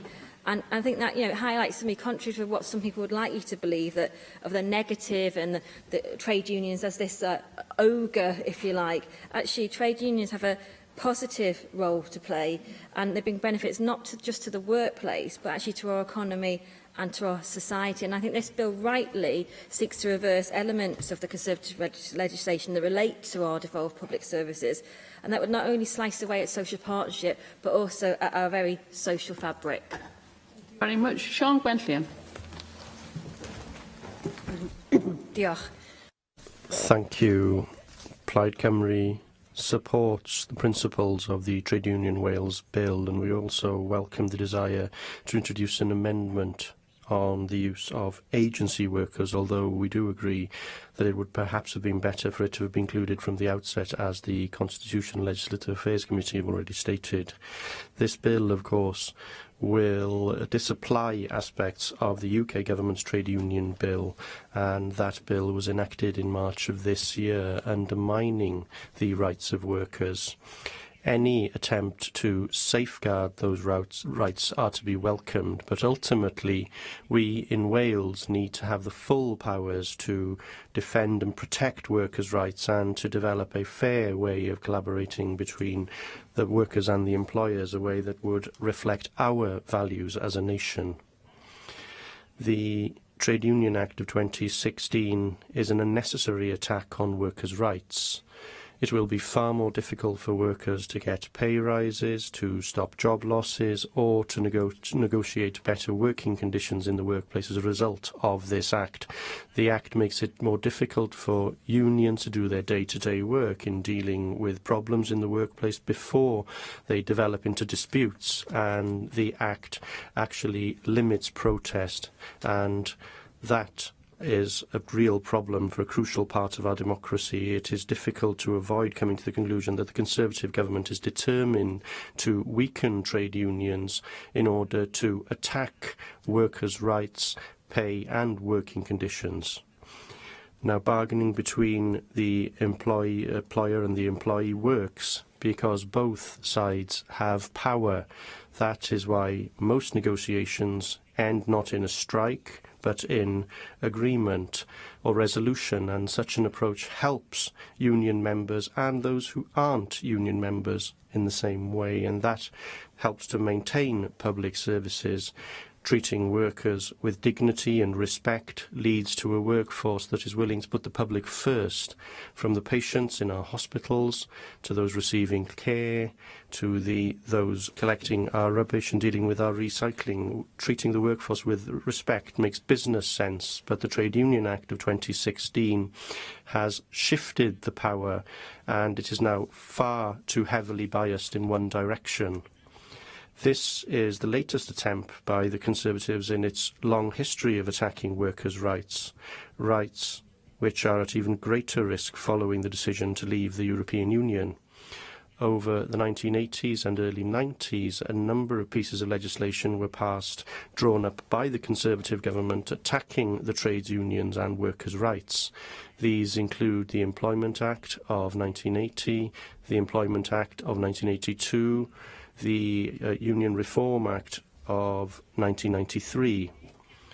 Now, Labour, between 1997 and 2010, had an opportunity to undo the work of the Conservatives, but that opportunity was not taken. In its manifesto for the general election in 1997, the Labour Party stated that key elements of trade union legislation of the 1980s will remain in place. So the prohibition on picketing and most restrictions on ballots remain in place. It is true to say that an attempt was made, but a very weak attempt, to strengthen rights through the Employment Relations Act 1999 and the ensuing Act in 2004. But in terms of many of the important rights that were withdrawn from workers during the 1980s and early 90s, when Labour had the opportunity to put them back in place, their efforts were weak, to say the least. There was no real attempt to roll back the damage done. There was no real attempt to safeguard workers from the ill-doings of the Conservatives. Now, the Welsh Government has to rush this bill through. Once the Wales Act is in place and enacted, then industrial relations will be specifically reserved to Westminster. The attempts of the Welsh Government to use the benefits of conferred powers will be scrapped by the UK Government, and that is the fundamental weakness of the Wales Act and why we need another Wales Act as a matter of urgency. It's political motives that are at work here, with the Conservatives in Westminster attempting to ensure a uniform and cruel policy across Wales, England and Scotland, ignoring the devolved competence of the Assembly as it currently stands, ignoring the fact that we are not uniform nations. That is to say, there is a power grab happening here. The Wales Act is a mechanism to roll powers back from this National Assembly, reducing the scope of what we can do for the benefit of our people here in Wales. And there is a very real risk that the Conservatives are planning to grab more powers back to the centre as a result of leaving the European Union. And Plaid Cymru will safeguard workers and public services in Wales every step of the way. Thank you very much. Jeremy Miles.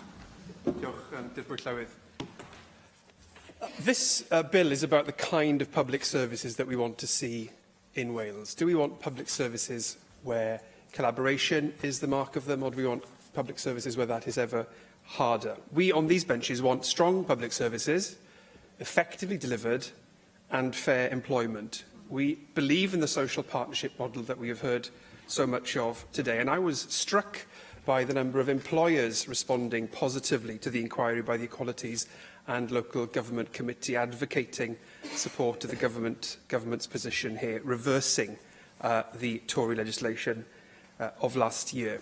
Social partnership is not the absence of dispute. There are going to be plenty of disagreements, there are going to be differences of view, and from time to time there'll be differences of priority. But it does offer a framework for managing disagreement effectively and with as little disruption as possible. But it isn't just a way of managing disagreement. It's also a way of managing change and delivery in the public services generally in the public interest. And often that is about managing difficult change and adapting in partnership with other stakeholders. But it's incumbent on us also to look forward at some of the threats and pressures that public services will face as a consequence of a political choice by Conservative governments in Westminster to impose a regime of austerity. That, compounded by increasing demand and the risk to the public sector workforce of the uncertainty around EU nationals, are potentially a threat to the resilience of some public services, not just in Wales, across the UK. The answer to those profound challenges is more collaboration and not less. It's not just about avoiding conflict, it's also about a framework which encourages a creative dialogue about how we tackle some of those threats and pressures ahead. But the truth of the matter is that this legislation, in the 2016 Conservative legislation, is a purely political move. Strike action in the UK has never been lower. It's low in England, it's even lower in Wales. And the political nature of the attack is clear when you look at some of the core provisions in the Act, making it harder for unions to organise in the workplace. And as we've heard, at a time when good employers are making it easier for employees to buy bicycles, join a gym, contribute to pensions, this Act actually makes it harder to do something as basic as pay your union subscriptions. So make no mistake about it, this bill reverses a nakedly political attack by the Conservatives in Westminster. A Tory attack on working people's right to organise, a Tory attack on collaborative public services, and a Tory attack on the very resilience of public services right across the UK. And I will be proud to support the government's bill. Thank you very much. Gareth Bennett. Thank you, The trade union bill which the Welsh Government has brought here to debate today is a piece of legislation which has been scrutinised at some length in the Equalities and Local Government Committee, of which I'm a member, as well as the Constitutional Committee, of which I'm not. So I can only talk about it from the side of the committee I was on, or I am on. We heard a lot of evidence, and a clear consensus did emerge on both employers and the unions' side in favour of this bill. UKIP broadly supports this bill as we believe it does further the cause of improving working conditions in Wales, which is a laudable aim. Of course, we should strive to improve working conditions for all workers, not just the ones in the public sector who happen to be in trade unions. But there is no logical sense in deliberately worsening conditions for the public sector workers.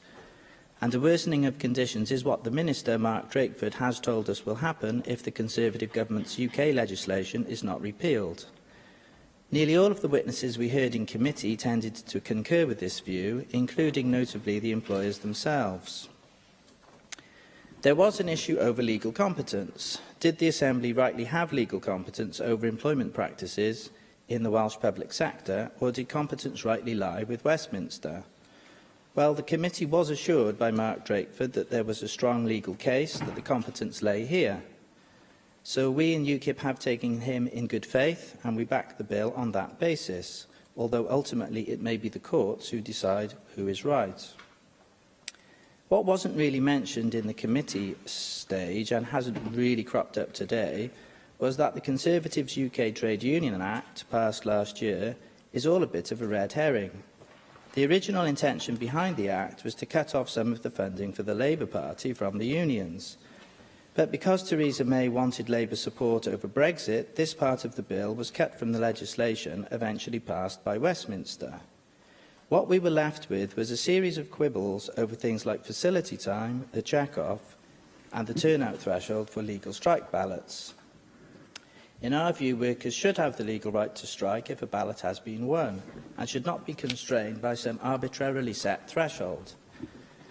Facility time, probably in general, allows union reps to deal with worker management issues before they come to strikes, a point that Hannah Blythin made when this subject was first debated, and she's made effectively again today. Facility time, if it could be calculated, probably saves public money, and also in this respect aids the delivery of public services. What we don't want to do now is waste time by endlessly trying to record, minute and calculate facility time. This would actually constitute a real waste of public money. The check-off is simply an automatic deduction from a worker's salary, little difference in essence from any other deduction. Nobody from the employer's side on the committee, in the committee hearings expressed any desire to end or limit the check-off. So, in summary, we support the principle of workers' rights, and we also support the effective delivery of public services. We think this bill will aid both, so we support the general principles of the bill. Thank you very much. Vicky Howells. Diolch, Deborah Llewellyn. I'm proud to speak today in support of the Welsh Government's Trade Union Wales Bill. I applaud the prompt way that the Cabinet Secretary has brought forward this legislation to protect the rights of workers in Wales. In stark contrast to the approach of the UK Government, it is the Welsh Government which has shown the strong and stable leadership that Wales needs. The UK Government's approach has been draconian and divisive. The UK Government has not only tried to affect the way trade unions work, undermining their ability to represent their members, they've also made an attack on the devolution settlement itself, trying to unpick the powers devolved to Wales. Prior to being elected in May of last year, I taught in a secondary school in Caerphilly. As such, I was employed in one of those important public services the UK Government's bill was aimed at, despite control over education being a key part of the devolved settlement from the word go. What were the implications of the UK Government's regressive anti-trade union bill for me and my colleagues? Firstly, Section 3 would have placed a threshold on our ability to vote for strike action. For all workers, strike action is the last resort, the final chance to stand up for workers' rights. As we saw in the case of junior doctors in England, the Conservatives are intent on eroding and corroding the rights of public sector workers to an extent even Thatcher could not dream of. But at the same time as the UK Government limits the right to strike, they make no attempt to push similarly undemocratic quotas on other types of election. Yeah, quite right. As always with the Conservatives, it's one rule for one and one rule for another. Secondly, Sections 13 and 14 would have aimed to undermine the principles of facility time. Trade unions represent their members on a regular basis in disputes where employees need help and in meetings with management on a range of issues. The ability of trade union stewards to do this and to keep their members informed would have been curtailed. Workers would be less well represented, union powers reduced. Thirdly, Section 15 would have equally threatened the viability of unions. The reduction in payment of at-source subs is a blow clearly aimed at the ability of unions to function. The purpose of the UK Government in this is clear. Trade union membership could be limited. Trade union time and resources would be wasted in chasing after the payment of subscriptions. All four sections would have threatened not just the ability and the viability of my union to represent me in my former career, they would have threatened the ability of public sector unions to represent public sector workers across Wales. As around 3 out of every 10 Welsh workers are employed in the public sector, the impact of the UK Government's legislation was considerable. Furthermore, the UK Government's vindictive approach would have been based on trampling over the devolution settlement and the powers of this body. This is not acceptable and does not augur well ahead of the return of powers from the European Union.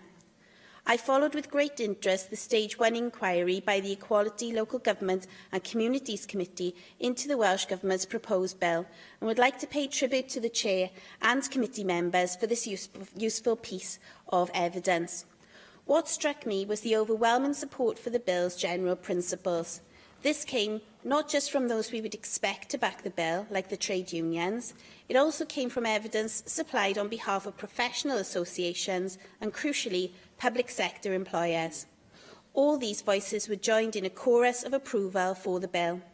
A chorus that proclaimed the stubborn dogmatism of the UK Government was intent on overturning the principles of social partnership on which successive Welsh Governments have based their approach to industrial relations. What is more, the committee heard that the UK Government plans would not only wreck the doctrine that all social partners have an equal stake in the delivery of services, their plans would also impact on the delivery of those public services themselves. As the Society of Radiographers said, the impact of the UK Government's changes would make it more difficult for our members to put patients first and would adversely affect patient care. I look forward to supporting the Welsh Government's bill and, in doing so, supporting public sector workers and public services today. Thank you very much. And I now call on the Cabinet Secretary for Finance and Local Government to reply to the debate. Well, thank you, Deputy Lewis. As you've heard, there is strong support for the bill in the Assembly this afternoon. I thank John Griffiths for what I thought was a succinct summary of the evidence which his committee took in each aspect of the bill. Overwhelming support, as he said, from stakeholders for a simple and effective bill. Members have heard from Gareth Bennett, who sat through the evidence and who was convinced enough by it to sign up to that simple, clear conclusion of the committee that the bill should be supported. Ac wrth gwrs, dwi'n cydnabod y cefnogaeth. Of course, I recognise the support of Plaid Cymru as set out by Sian Gwenllian, helping us safeguard workers' rights here in Wales and to provide fairness in the workplace for those working in our public services here in Wales. Deputy Lewis, you heard from other members here explaining that the purpose of this bill is to support the success we have had in Wales in developing a social partnership approach. And Jeremy Miles was absolutely right when he said that the social partnership approach is not about the absence of dispute. It is about the much, much harder work of facing up to challenges, to get round the table together, to think through, to talk through, to argue through, and in the end to reach an agreement on a way forward where the problem itself is difficult and where the solution is not easy to find, but social partnership demands that you do that hard work rather than, as in the way that we've heard from the Conservatives here this afternoon, they would rather retreat behind the barricades of a socially divisive, confrontational, adversarial approach to the conduct of industrial relations. And what this bill does, Deputy Lewis, quite certainly, is that it exposes the Conservative Party here in Wales.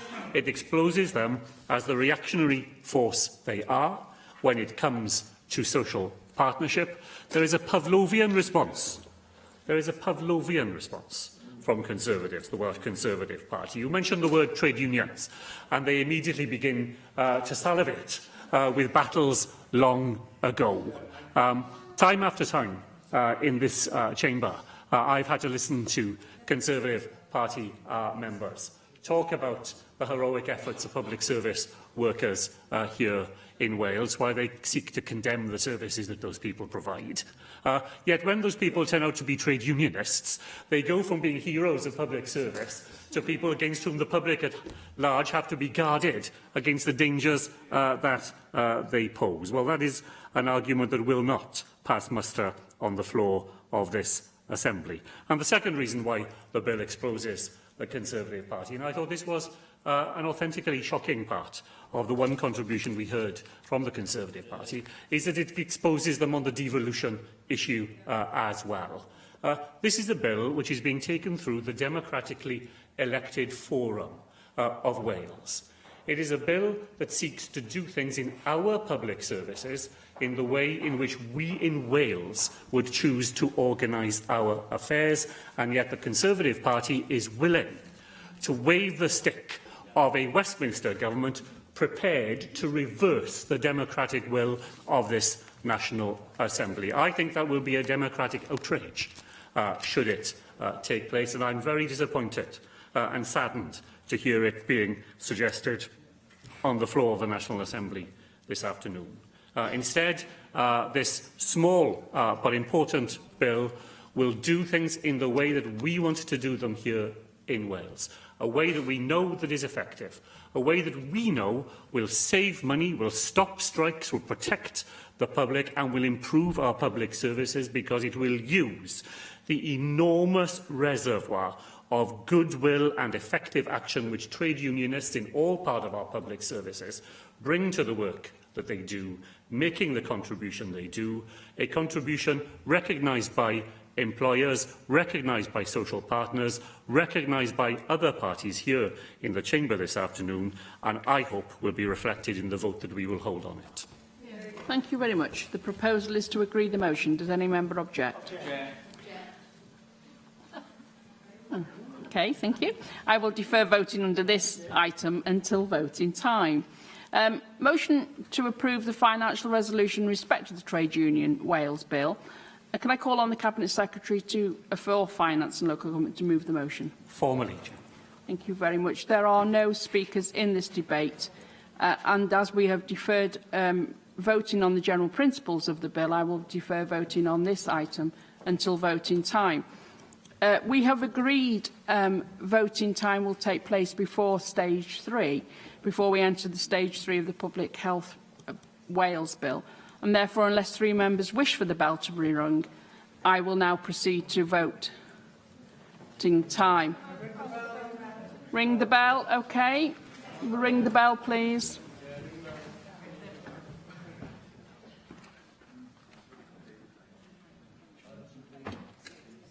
Who rings the bell? Oh, I thought I'd have to press. Oh, it's you. Oh, I could have done that. I would have wanted to do that.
was off when I said that. Why do they keep putting it back?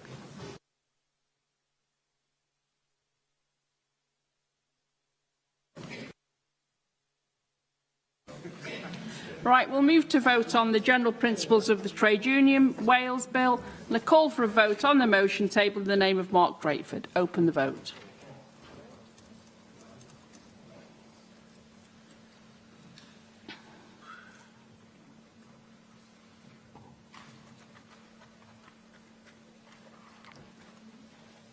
Close the vote. For the motion, 36. 1 abstention. 11 against. Therefore, the motion is agreed. We now move to vote to approve the financial resolution in respect of the Trade Union Wales Bill, and I call for a vote on the motion tabled in the name of Jane Hutt. Open the vote.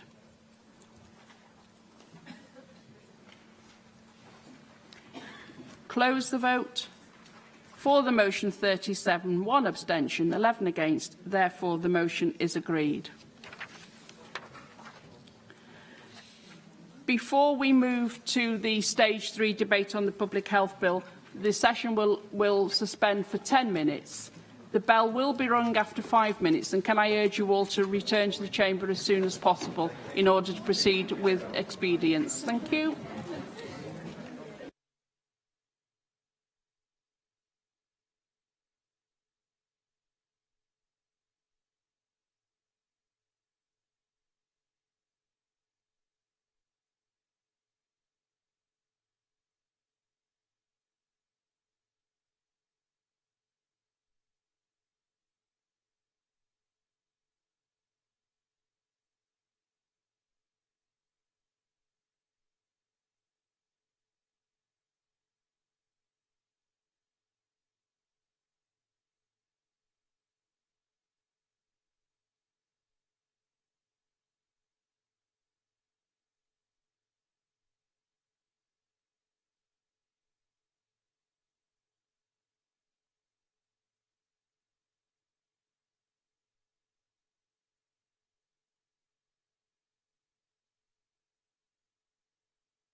I call the Assembly to order, and the next item on our agenda is the Stage 3 debate on the Public Health Wales Bill. The first group of amendments relates to tackling obesity. Amendment 3 is the lead amendment in this group, and I call on Rhina Piorwerth to move and speak to the lead amendment and the other amendments in the group. Rhina Piorwerth. Diolch, Llywydd. Thank you, Llywydd, and it's a huge pleasure to move these amendments formally today to commence our proceedings on the Stage 3 debate on the Public Health Bill. We have been here before, of course, but as this bill reached this stage on the last occasion, and as it was resubmitted in this Assembly, there was no reference at all to the major public health problem that we as a nation are facing. Now there is an opportunity through our amendments to change that and to put tackling obesity on the face of this bill and to ensure that a strategy is published and implemented to tackle this crisis, because it is a crisis. I'm grateful for the broad-ranging support that has been given to these amendments today. I'm grateful to Cancer Research UK, for example, who I know have been encouraging Assembly members to support this amendment. The link between obesity and cancer is clear, according to them, but there are too many people who don't yet realise that, with their figures showing that 59% of Welsh adults are overweight or were overweight in 2015, and over 25% of children were either overweight or obese. Then Cancer Research UK is convinced that having a national strategy will be a means to start to tackle this situation. Tabling the amendments today in the context of having had positive discussions with government on this, the most acute, perhaps, of public health problems facing us in Wales. And I am grateful to the Minister for agreeing with me that this is the place on the face of this bill to put measures in place to try to address this national crisis. This is a matter that I feel very strongly about personally, but there's one man in my constituency who has been very influential in strengthening my resolve to ensure the Assembly and Welsh Government take action in this area. Ray Williams was the featherweight weightlifting gold medalist for Wales at the 1986 Commonwealth Games, but he's still very much a champion of getting his town of Holyhead, getting Anglesey and our nation fitter and healthier. I spoke with Ray this morning, and he is delighted that we are now in a position where today, hopefully, we can win Assembly support for this vital amendment, where what he sees as something that has blighted our nation's well-being for decades is now going to be the focus of a clear government strategy. Get the strategy right, and he believes that not only can we be a healthier and a fitter nation, but a happier one too. And it'll save money, he says, and he's right, of course. Cancer Research UK estimates that obesity costs the NHS £73 million a year, and when you add to that illnesses like diabetes type 2, largely caused by obesity, then the figure rises to hundreds of millions of pounds annually. Now, with the amendment hopefully passed and the bill enacted, then the work begins, of course, of making sure there is a strong, a focused, ambitious and deliverable strategy. And Ray, I know, and many like him, will only be too pleased to contribute to the formulation of that strategy. It is in the interests of all of us here, all of us in Wales. But first, I ask you to support our amendments today. Angela Burns. The Welsh Conservatives intend to support all the amendments in this section, as we've been most concerned that the proposed public health bill had done so little to tackle the issue of obesity. In debate, after questions, after statement, concerns are raised from all parties over the prevalence of obesity in Wales and the corresponding pressures that illnesses such as diabetes, high blood pressure and heart disease which are exacerbated by or caused by obesity will have on the individual and the NHS. The economic and human cost of obesity cannot be understated. Being overweight or obese can lead to both chronic and severe medical conditions. Over the next 20 years, rising levels of obesity could lead to an additional 230,000 cases of type 2 diabetes, an additional 80,000 cases of coronary heart disease, and over 32,000 cases of cancer.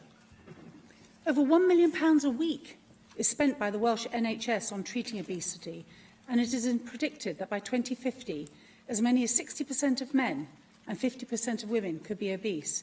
If rates of overweight and obesity continue to rise, by 2050 this will cost the NHS in Wales £465 million per year, with a cost to society and to the general economy of some £2.4 billion.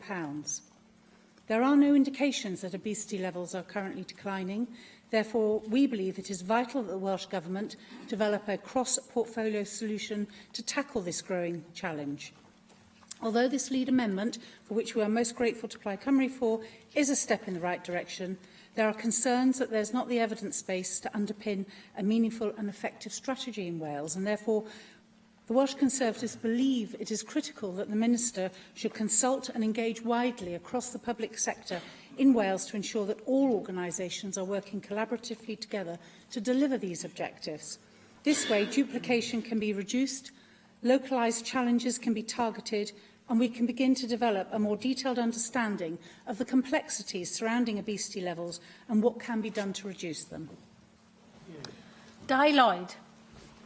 Diolch yn fawr. Thank you very much, Llywydd, and I'm very pleased to rise to support these amendments on the need to tackle obesity. As we've already heard, this has been quite a journey in our discussions with regard to the Public Health Bill, and we're very grateful to the Minister to agreeing to this fundamental change, having heard all of the evidence that has come before the Health Committee. As we've heard, 59% of adults are overweight in this nation, 1 in 4 are obese. And yes, obesity is important as an issue. It's that link with heart disease and diabetes as well. But as we heard from Rhyn also, there's that link with cancer. And you're not aware sometimes that there is more of a chance of suffering from cancer if you are obese or overweight. And that's a fact now, and there have been plenty of medical trials that have shown that. And so obesity is the most timely and pressing challenge facing us at the moment. So it's appropriate that our first public health bill now gets to grips with this significant challenge. Yes, education has a part to play, healthy eating and so on. Keeping fit also has a part to play, as I've mentioned before. 10,000 steps every day, but of course legislating as well also has a part to play, such as legislating to ensure nutritional standards in our food, in our hospitals and our care homes, getting to grips with the sugar tax. We do have powers and rights at the present. Perhaps we won't in future under the 2017 Wales Act. It would be good to have a minimum price of 50 pence on every alcohol unit. We have those powers now, but not perhaps in future under the Wales Act 2017. So there are several challenges in this place. It would also be good to restrict the advertising of junk food too. So there's that combination. Education is vitally important, but as we've also seen with smoking, we as doctors and nurses had been educating the public for decades about how bad for you smoking was. But what's made that genuine step in decreasing smoking levels is legislating on the subject and the ban on smoking in public places. So education and legislation come together to improve public health standards, and that's why I'm pleased to see this amendment to the Public Health Bill this afternoon. So please do support the amendment. Thank you. Caroline Jones. UKIP will be supporting the amendments in this group. We found it hard to reconcile the fact that the Public Health Bill did nothing to address the biggest public health challenge facing our nation, obesity. As I highlighted during last week's debate on diabetes, it is a matter of national shame that nearly two-thirds of Welsh adults and a third of Welsh children are overweight or obese. We must make it clear that tackling the obesity crisis is a public health priority for the Welsh Government, and requiring them to produce a clear strategy with clear actions is the best way to achieve this. Diolch yn fawr. I call on the Minister for Social Services and Public Health, Rebecca Evans. Thank you, Presiding Officer. Tackling obesity is a major challenge to all governments in the developed world. It requires joint action from a wide range of organisations from the public, private and voluntary sectors, as well as from individuals themselves. I'm grateful to Rhun ap Iorwerth for bringing forward proposals for a national obesity strategy at stage 2 of the bill's consideration, and for the revised amendments being considered today. When the original amendments were tabled at stage 2, I indicated that I could see the value in bringing a range of measures together through a coherent national obesity strategy. However, due to some concerns about the detail of the proposals, I was unable to support their amendments in the original form. I therefore thank Rhun ap Iorwerth for agreeing to work with the Government to consider the issue further and for the revised amendments before the Assembly today. I am confident that the amendments now achieve both our objectives to the benefit of the people of Wales. I am pleased to now be able to support all of the amendments in this group. I am grateful to the member for taking on board the points I made and for working collaboratively to further refine the details of the proposals. I am particularly pleased that the revised amendments allow for broad stakeholder engagement and for a focus on prevention. I am confident these amendments will strengthen the bill by placing the work of the Welsh Government to tackle this major public health challenge on a statutory footing. I am confident the amendments will deliver positive change for the people of Wales and therefore ask members to support them. I call on Rhun ap Iorwerth to reply to the debate. Diolch yn fawr iawn, Llywydd. Dwi'n gwerthfawrogi. Thank you, Llywydd. I appreciate the consensus that's been achieved during the passage of this bill through the committee stages has been reflected here again in the chamber.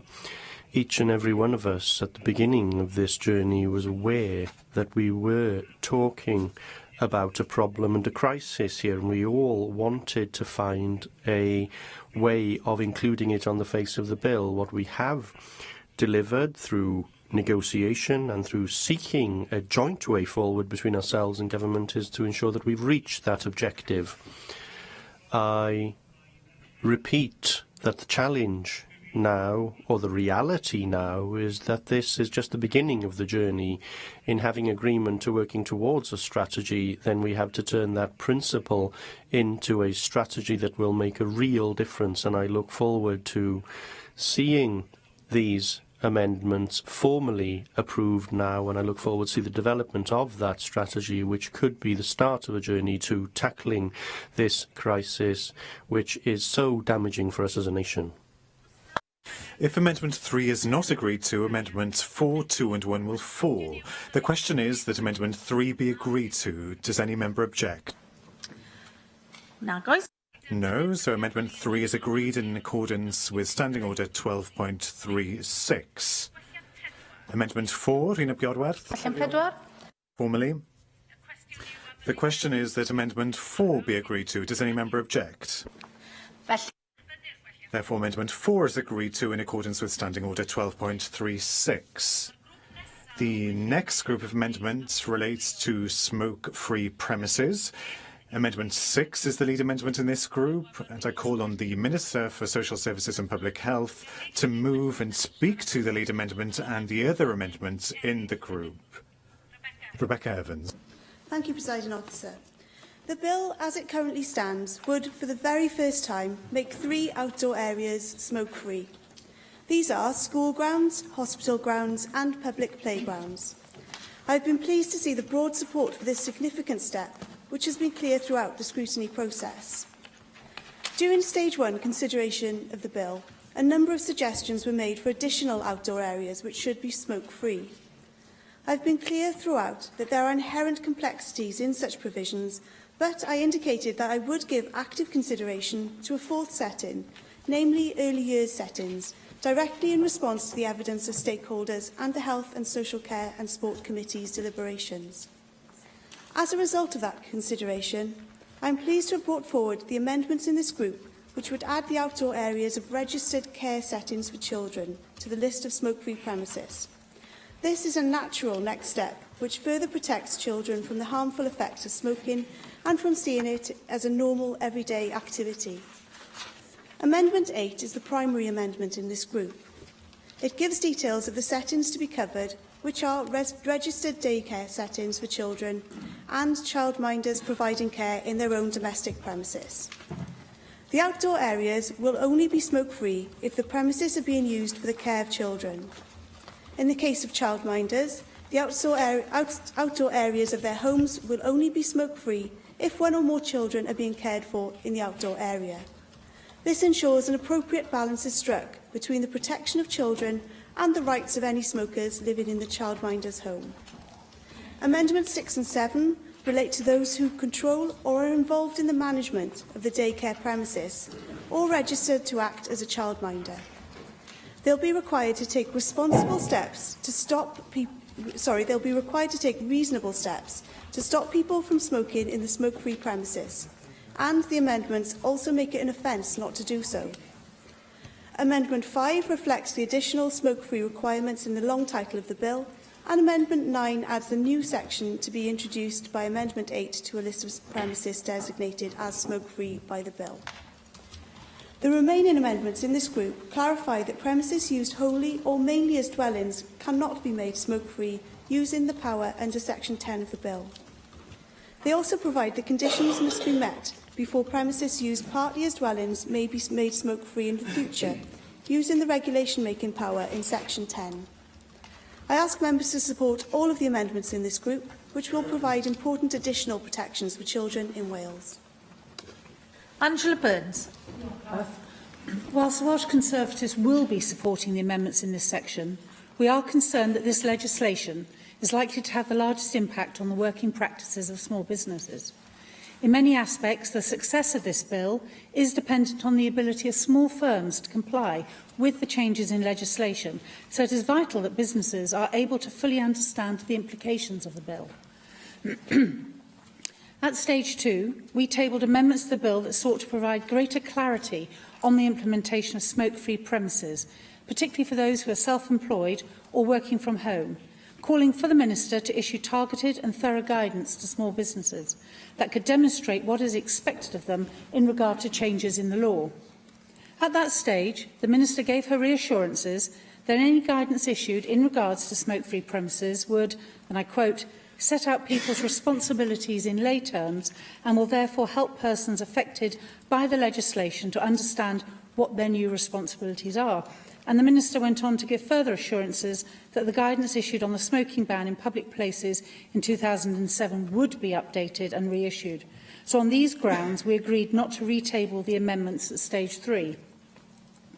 In regard to Amendment 6, assurance must be given by the Minister that guidance will be issued to provide clarity as to what is expected of individuals in regard to this duty. As this is not yet set out in the explanatory memorandum, it is vital that some example scenarios are presented to determine what is expected of childminders to promote compliance with the law. In this section, the initial wording of this bill created a power for Welsh ministers to implement additional smoke-free premises on the grounds that, and I quote, if they're satisfied that doing so is likely to contribute towards the promotion of the health of the people of Wales, and that could potentially result in a blanket ban across the whole of Wales. Now, the Welsh Conservatives raised this issue extensively because although we accept that it was highly unlikely that a blanket ban would be implemented, we believe it is critical that we demonstrate that politicians in the National Assembly do create robust legislation and that this blanket power was restricted. Despite that, at committee level, the Minister gave assurance that there was no intent to enact a blanket ban and struck out our amendment. Therefore, it is marginally ironic, but very welcome to see that at stage 3, the Minister has tabled further amendments to Section 10 of the bill, which seek to restrict this clause, despite her assertions that it was not necessary. This restriction is welcome, and therefore we will support Amendment 10. However, it is regrettable that the Minister urged others to reject a similar amendment at stage 2. Caroline Jones. Diolch, Llywydd. UKIP supports extending smoke-free legislation to all settings where children could be exposed to second-hand smoke and will therefore be supporting the Minister's amendments in this group. Diolch. I call on the Minister to reply to the debate. I thank members for their support for these measures within the bill, and I would just take this opportunity to reiterate the assurances that I did give at stage 2 regarding appropriate guidance being issued. A question. The question is that Amendment 6 be agreed to. Does any member object? Amendment 6 is therefore agreed in accordance with Standing Order 12.36. Amendment 7, Minister? Yes, formally. A question. The question is that Amendment 7 be agreed to. Does any member object?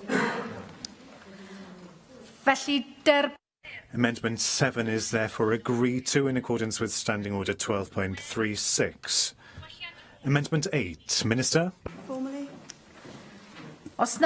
If Amendment 8 is not agreed to, Amendment 5 falls. The question is that Amendment 8 be agreed to. Does any member object? Amendment 8 is therefore agreed to. Amendment 9, Minister? Formally. Question. The question is that Amendment 9 be agreed to. Does any member object?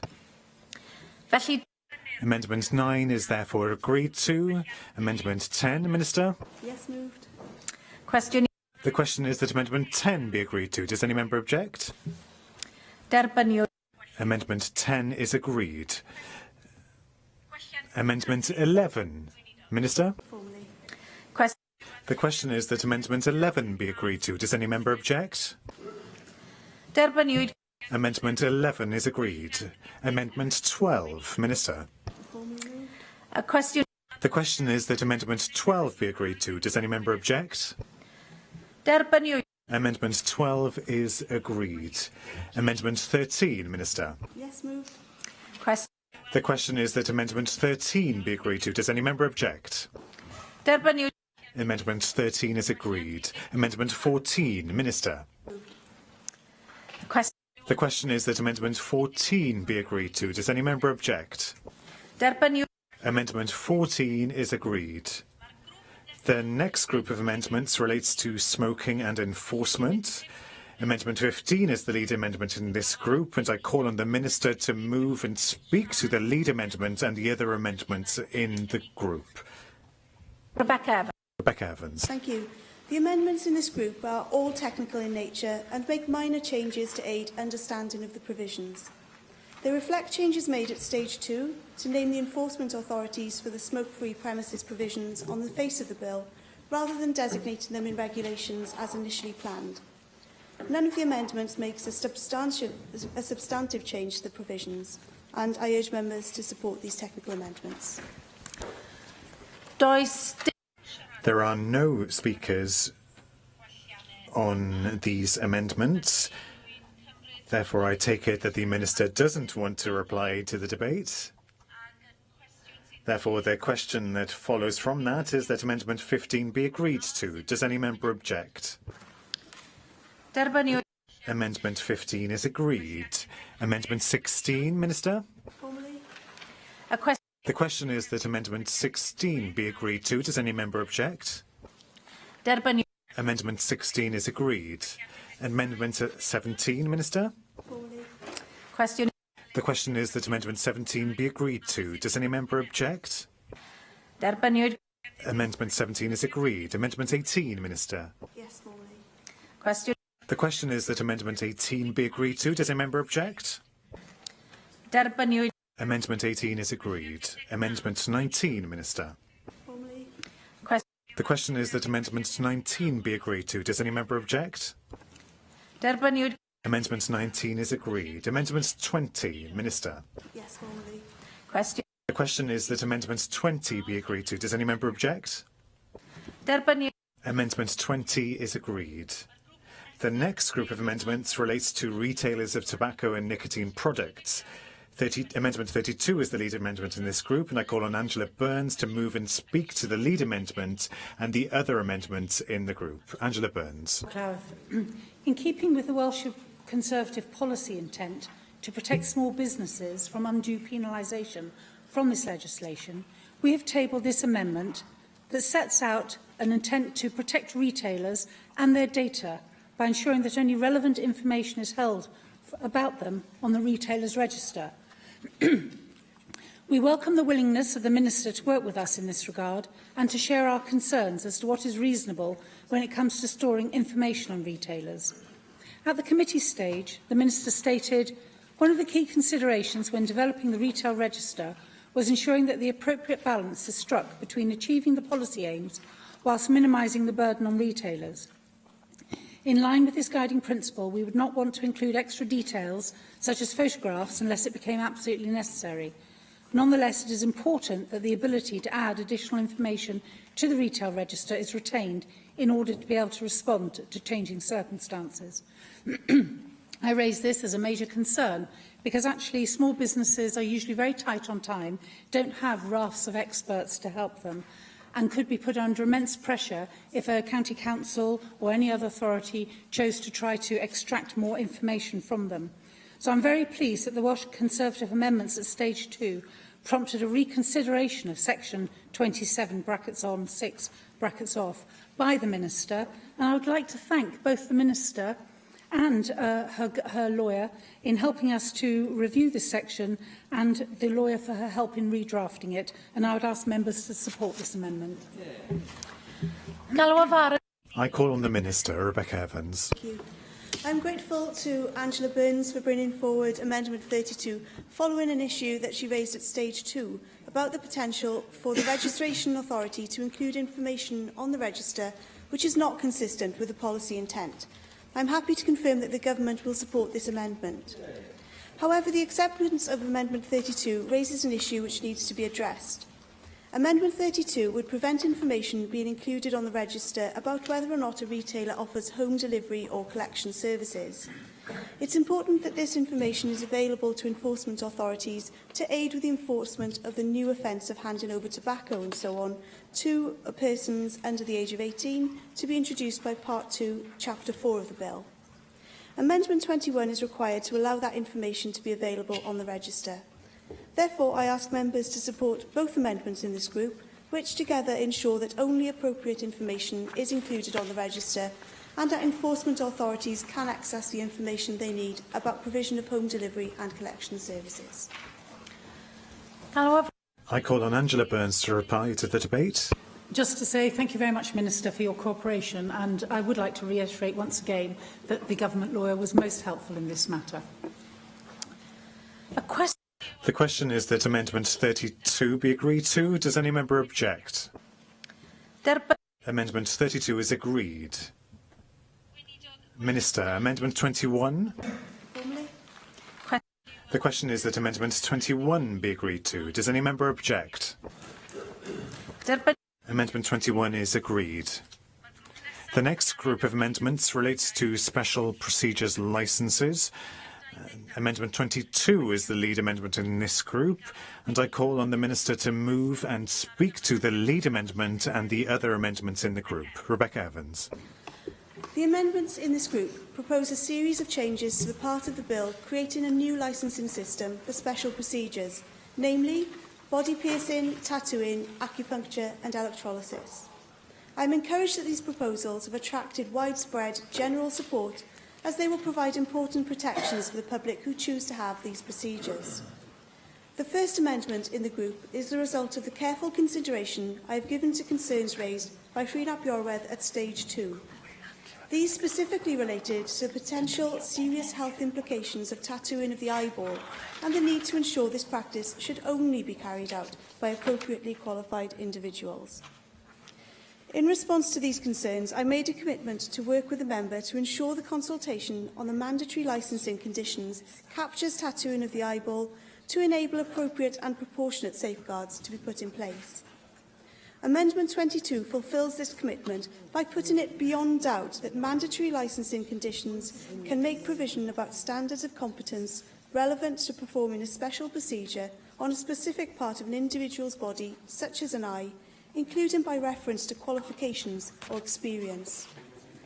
It's my intention that the consultation on the mandatory licensing criteria and conditions will seek views on the controls which should be put in place for special procedures, such as the tattooing of an eyeball, including controls linked to qualifications, competence and experience. The objective is that such a procedure should only be carried out if the practitioner is qualified and considered competent to do so. To perform a special procedure without holding a licence to do so would be a criminal offence punishable by an unlimited fine. This is a better approach than the amendments proposed by Caroline Jones, which we will discuss in the next group. My amendments will provide a more flexible approach to address, through mandatory licensing criteria and conditions, any special procedure developed in the future which raises similar concerns. Turning now to Amendment 23. This is a technical amendment to make it clear that guidance issued by Welsh ministers must cover matters to be taken into account when deciding whether and to what extent an applicant's fitness to perform a special procedure has been called into question as a result of their having a conviction for a relevant offence. This builds on changes which were made to the bill at Stage 2 relating to relevant offences and will help ensure a consistent approach across the bill. Amendments 25 and 26 in this group also seek to address important concerns raised by Angela Burns at Stage 2 about ensuring access to information for the public. The amendments clarify that a local authority must both maintain and publish its register of special procedure licences and approved premises and vehicles. This means that the local authority would have to produce and publish its register, for example on its website, rather than merely making it open for inspection by the public at its offices. It therefore helps ensure that up-to-date information about valid special procedure licences and premises approvals will be more accessible to those individuals considering having a special procedure. Amendment 24 is a technical change that removes superfluous wording to add further clarity to Section 65. I thank the respective members for highlighting important issues in relation to Part 3 of the bill, which are addressed in this group, and I urge members to support all of the amendments in the group. Angela Burns. Thank you, Clywith. We will be supporting all of the amendments in this group. However, I wish to put on record that the Welsh Conservatives believe that no individual should be exempt from obtaining a licence if administering a special procedure. Therefore, that is why at Stage 2 we tabled amendments that sought to remove this exemption. If an individual does not have that specific regulated competence to do the procedure, in our view, they should not be able to do so. And this is consistent with much of the evidence given at committee stage and recommendation 12 of the committee report that the bill should be amended so that there is no provision for a blanket exemption on the face of the bill for any healthcare profession. However, we do appreciate that in order for this bill to remain within its devolved legislative competence, exemptions are needed to ensure that this legislation does not infringe on the medical regulatory bodies such as the General Medical Council. At committee stage, the Minister stated that she could confirm it's her intention to carry out consultation with those regulatory bodies to determine whether each of the special procedures listed is within the scope of the professional practice of their members. The exemption is therefore subject to their regulatory body confirming that they are competent in the procedure they wish to perform, and if not, they will be brought back into the licensing system through regulations and will be required to apply for a licence. In our view, it is critical that the Minister does proceed with her consultations with regulatory bodies to ensure that only those who are most competent are undertaking these procedures for medical or surgical purposes. Therefore, Amendment 22 tabled strengthens this legislation to ensure that standards of competence are assessed prior to obtaining a licence. This has the potential to regulate a specialist area and procedures and make sure that they are being undertaken by competent and experienced individuals. And given the subject matter, I think it is very important that we do just that. Thank you. We will be supporting this group of amendments from the government. Amendment 22 in particular reflects the concerns that I raised, as we heard from the Minister, during the committee stage in relation to the level of ability that we think is required for tattooing of an eyeball. Now, we propose that only those registered with the General Medical Council possibly should be allowed to undertake such proceedings. You will see in the next group of amendments that Caroline Jones has tabled those amendments that I tabled during the committee stage, and the Minister referred to those. My intention, quite simply, was to seek assurances that we could restrict this tattooing, which has a high risk level. Now, at committee stage and then in discussion with government, I do believe that I have received those assurances that I was seeking. I'm grateful for that. I'm also extremely pleased that I was able to raise this issue and that it has been discussed. But having succeeded in gaining those assurances, I am happy to support these government amendments rather than those in Group 6.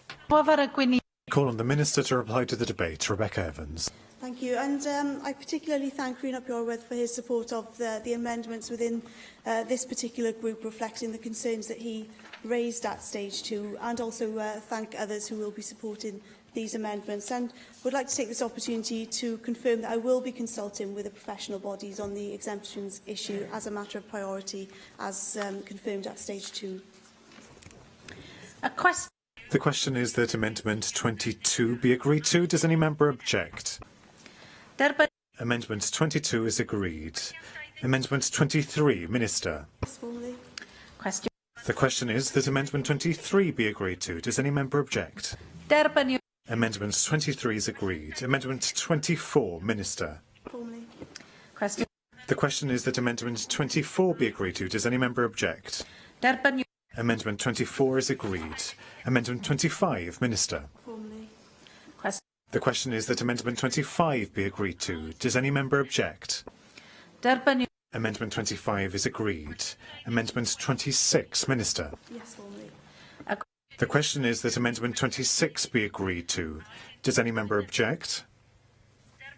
Amendment 26 is agreed. The next group of amendments relates to the tattooing of an eyeball. Amendment 36 is the lead amendment in this group, and I call on Caroline Jones to move and speak to the lead amendment and the other amendments in the group. Caroline Jones. I wish to formally move the amendment in my name. When we first started taking evidence about special procedures, I must admit I was shocked by the range of things people did to their bodies. However, the one thing that did disturb me the most was the tattooing of eyeballs. It's not the fact that someone wants to inject ink into their eyeball that shocks me, but the fact that someone would put their health at risk in order to alter the colour of their eyes. Eyeball tattooing involves inserting a needle into the sclera, the white of your eye, in several places, and injecting coloured ink which slowly spreads to cover all of the sclera. The inks used in this procedure are usually not designed for the purposes of tattooing and are mainly designed for use in commercial printing processes or for adding colour to car bodywork. People who have undergone this procedure report that they have wept coloured tears for days and experienced a burning sensation in their eyes. And that is when there are no complications. According to the Royal Australian and New Zealand College of Ophthalmologists, who looked at this issue, the health risks are significant. They include perforation of the eye, which can lead to blindness, as the sclera is less than 1 millimetre thick, retina detachment, an urgent medical condition that may leave the patient blind, endophthalmitis, an infection inside the eye that can also lead to blindness, sympathetic ophthalmia, an autoimmune inflammatory response that affects both eyes and can result in blindness, bleeding and infection at the injection sites, delayed diagnosis of medical conditions as the true colour of the sclera is now hidden. For example, jaundice is often a first symptom of many diseases. Adverse reactions to the ink, sensitivity to light, staining of the surrounding tissue due to ink migration, and they state that the long-term risks are not yet known. It is for these reasons that I have tabled these amendments in my name, 35, 36, 37, 38 and 41. There are medical reasons why scleral tattooing may be necessary, so it is not possible to prohibit, as Reen had stated in one of his amendments, its use outright. Instead, these amendments restrict eyeball tattooing to those properly licensed by the GMC, the General Medical Council. I urge members to support the amendments in Group 6. Diolch yn fawr. Angela Burns. Due to previous provisions in the bill, Welsh Conservatives will be abstaining on the following amendments relating to the tattooing of eyeballs. We accept that the intent of the proposer is to ensure that this extremely risky procedure is only carried out by highly skilled individuals. However, this procedure was not raised as an issue at committee stage by the medical community, and there are concerns that the proposed amendment infringes on an individual's ability to make decisions about their own life and health. The provisions created by Amendment 22 will, we believe, ensure that there will be a duty placed on those issuing licences to assess an individual's capability to administer these procedures, as they will need to have previous experience and be competent in their ability to do so. Although this is not necessarily preventative, it will give greater assurance that these procedures will be undertaken in a competent and proper way. And we would suggest to the Minister, especially given the very powerful and descriptive way that the proposer has described the problems that can arise from the tattooing of an eyeball, that this is an area that she might wish to consult on further with a view to adding the tattooing of an eyeball to the list of special procedures as soon as possible. I call on the Minister, Rebecca Evans. The amendments in this group seek to create a standalone criminal offence of tattooing an eyeball in Wales unless it's done by a person regulated by the General Medical Council. I share the general concern about the risks of this procedure, which underpin the amendments. As I outlined in the discussion on the previous group, Amendment 22, tabled in my name, makes it clear that the mandatory licensing criteria and conditions can make provisions about standards of competence relevant to performing a special procedure on a specific part of an individual's body, including by reference to qualifications or experience. As such, thank you for taking the intervention. What kind of experience do you think will be necessary to convince people that they're capable of carrying out this process? Well, when we develop these regulations, obviously we will be consulting widely, particularly with the medical community, in terms of what they think would be appropriate in terms of undertaking special procedures of this particular nature. As I outlined in the previous discussion, the amendment that I tabled does make it clear that the mandatory licensing conditions and criteria can make these provisions, and as such the criteria and conditions will be able to make specific and targeted provision about tattooing an eyeball. And I do believe that this is the most appropriate mechanism for dealing with this important issue, rather than the approach suggested by the amendments in this group. This approach also provides the flexibility needed to deal with other procedures that might emerge and present similar health concerns in future. It's my intention that the consultation required on the mandatory licensing criteria and conditions will seek the views on the appropriate controls and restrictions which should be put in place for procedures such as eyeball tattooing, including controls linked to qualifications, experience and competence, and the objective will be to ensure that such a procedure could only be carried out if the practitioner was qualified and considered to be competent to do so. The approach I have outlined would mean that the tattooing of an eyeball would be prohibited to be carried out by anyone who does not meet strict licensing criteria and conditions. To carry out such a procedure without being licensed to do so would be an offence punishable by an unlimited fine. The approach ultimately achieves a similar effect to that envisaged by the amendments in this group, but in a more coherent way which aligns with the overall special procedures licensing system, and therefore I am unable to support the amendments in this group. I call on Caroline Jones to reply to the debate. Caroline Jones. Diolch, Llywydd. Obviously, I'm disappointed that these amendments were not supported. One of the reasons that I am very disappointed is that I believe that this procedure should be used for medical reasons only. I'm disturbed that someone can go out, have their eyeballs tattooed and have complications such as those I have listed. I'm also concerned that this procedure could add significantly to our waiting lists in hospitals, and that ophthalmologists already have 18-month waiting lists where people risk becoming blind, and therefore I think this procedure, if left to its own devices as we are doing, leaving it optional instead of just for medical reasons, can only add. And what I ask in this instance is that it is reconsidered. If Amendment 36 is not agreed to, Amendments 37, 38, 41 and 35 fall. The question is that Amendment 36 be agreed to. Does any member object?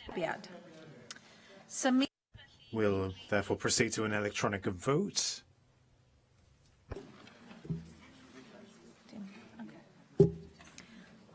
Open the vote.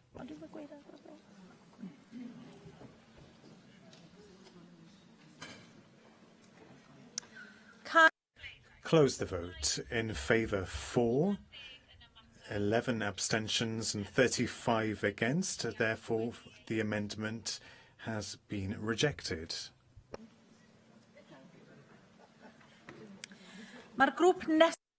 The next group of amendments relates to the provision of toilets and local toilet strategies. Amendment 39 is the lead amendment in this group, and I call on Caroline Jones to move and speak to the lead amendment and the other amendments in the group. Caroline Jones. Diolch, Llywydd. I wish to move the amendment formally in my name. Amendment 39, tabled in my name, seeks, by way of Welsh Government guidance, to strengthen local toilet strategies by making clear the actions a local authority must take to address the need for public toilets in their local area in an effective and timely manner. I believe this is the best way to achieve what the majority of witnesses who gave evidence during the Stage 1 and 2 proceedings wanted, which is a way to ensure local authorities guarantee there is adequate provision of public toilets in these areas. In an ideal world, we would not be looking at ways to maximise the number of available toilets which the public can access. We would already have enough facilities to cater for this most basic of needs. But we don't live in an ideal world. We live in a world where the elderly and the disabled are trapped in their own homes, unable to venture outside because they don't have widespread access to public toilets. The fact that the bill simply requires councils to prepare a public toilet strategy will do nothing to improve provision or allay the concerns of those affected by the lack of provision. These concerns were shared not only by patient groups and the Older People's Commissioner, but also by the NHS Confederation, the Association of Directors of Public Health and Public Health Wales, who told the Health Committee that financial pressures on councils will mean water strategy will not improve provision. Amendment 39 strengthens the language used and makes it clear to local authorities that they must take action, not merely put forward proposals, and that the actions they take are the most effective possible and are delivered in a reasonable timescale. I fear that, given the financial constraints placed upon us, this is the best we can hope for. Throughout the Stage 1 proceedings of this bill, I felt that the Welsh Government needs to have a grasp of the overall picture of public toilet provision across Wales. It is no good to have 22 local toilet strategies if there is patchy provision in some parts of the country. Hence, Amendment 40, tabled in my name, puts the onus on the Welsh Government to ensure that combined the local toilet strategies provide sufficient national provision. I'm grateful to the Minister for accepting my argument during stage 2 that we need to ensure that the guidance on toilet strategies covered collaboration between local authorities. I will support the Minister's Amendment 27, but feel that it could be strengthened to show that the reason for collaboration between authorities to ensure adequate toilet provision across the respective regions. For this reason, I hope members will support Amendment 27, tabled in my name. Diolch yn fawr. I call on the Minister, Rebecca Evans. The bill includes a statutory duty on Welsh ministers to publish guidance to which local authorities must have regard when developing their local toilet strategies. Section 110 of the bill sets out a number of issues that this guidance must cover. The amendments in this group, tabled by Caroline Jones, seek to make changes to the content of that guidance.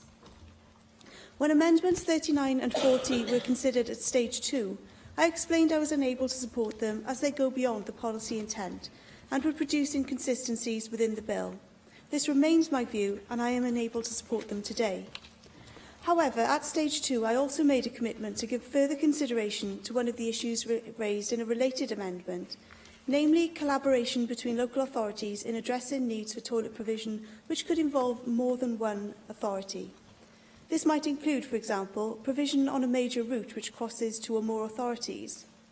This consideration is now addressed in Government Amendment 27, which requires the guidance issued by the Welsh Ministers to make provision about collaboration between local authorities on this issue.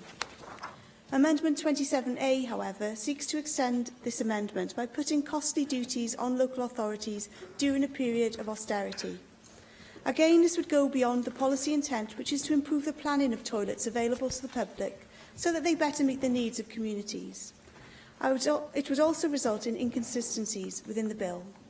I would therefore ask members to reject Amendments 39, 40 and 27A and to support Government Amendment 27 in this group.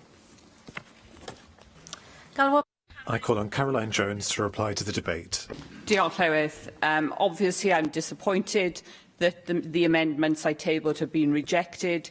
I feel that in the interests of our elderly and in the interests of our disabled people who absolutely depend on the provision of toilets to just go about their daily duties, it is those that I'm speaking for. Diolch yn fawr. The question is that Amendment 39 be agreed to. Does any member object? We'll proceed to an electronic vote.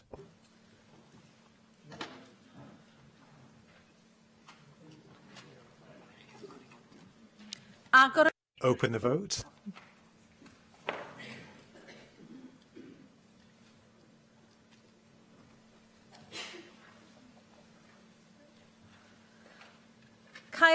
Close the vote. In favour 22. There were no abstentions and there were 27 against. Therefore, the amendment is not agreed. The question is that Amendment 40, Caroline Jones. Formally move. Question. The question is that Amendment 40 be agreed to. Does any member object? We'll proceed to an electronic vote. Open the vote.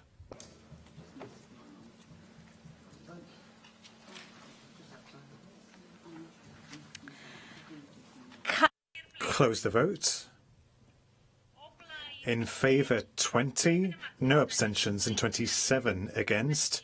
Therefore, the amendment is not agreed. Minister, Amendment 27. Yes, formally. Before disposing of Amendment 27, we will first dispose of the amendment to it. Caroline Jones, Amendment 27A.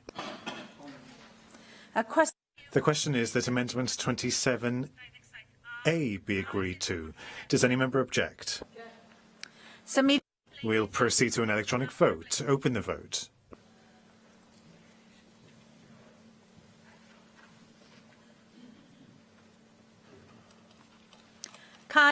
Close the vote.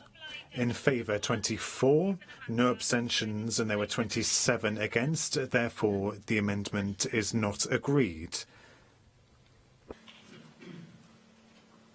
Gwelliant. Amendment 27. The question is that Amendment 27 be agreed to. Does any member object? Amendment 27 is agreed. The next group of amendments relates to improving and protecting the health and well-being of young persons. Amendment 33 is the lead amendment in this group, and I call on Angela Burns to move and speak to the lead amendment and the other amendments in this group. Angela Burns. The Welsh Conservatives have tabled this amendment, inserting a new section into the bill which seeks to ensure that Welsh ministers have to produce a comprehensive report on an annual basis detailing progress made in the delivery of public health objectives with emphasis on those that protect and improve the health and well-being of young persons.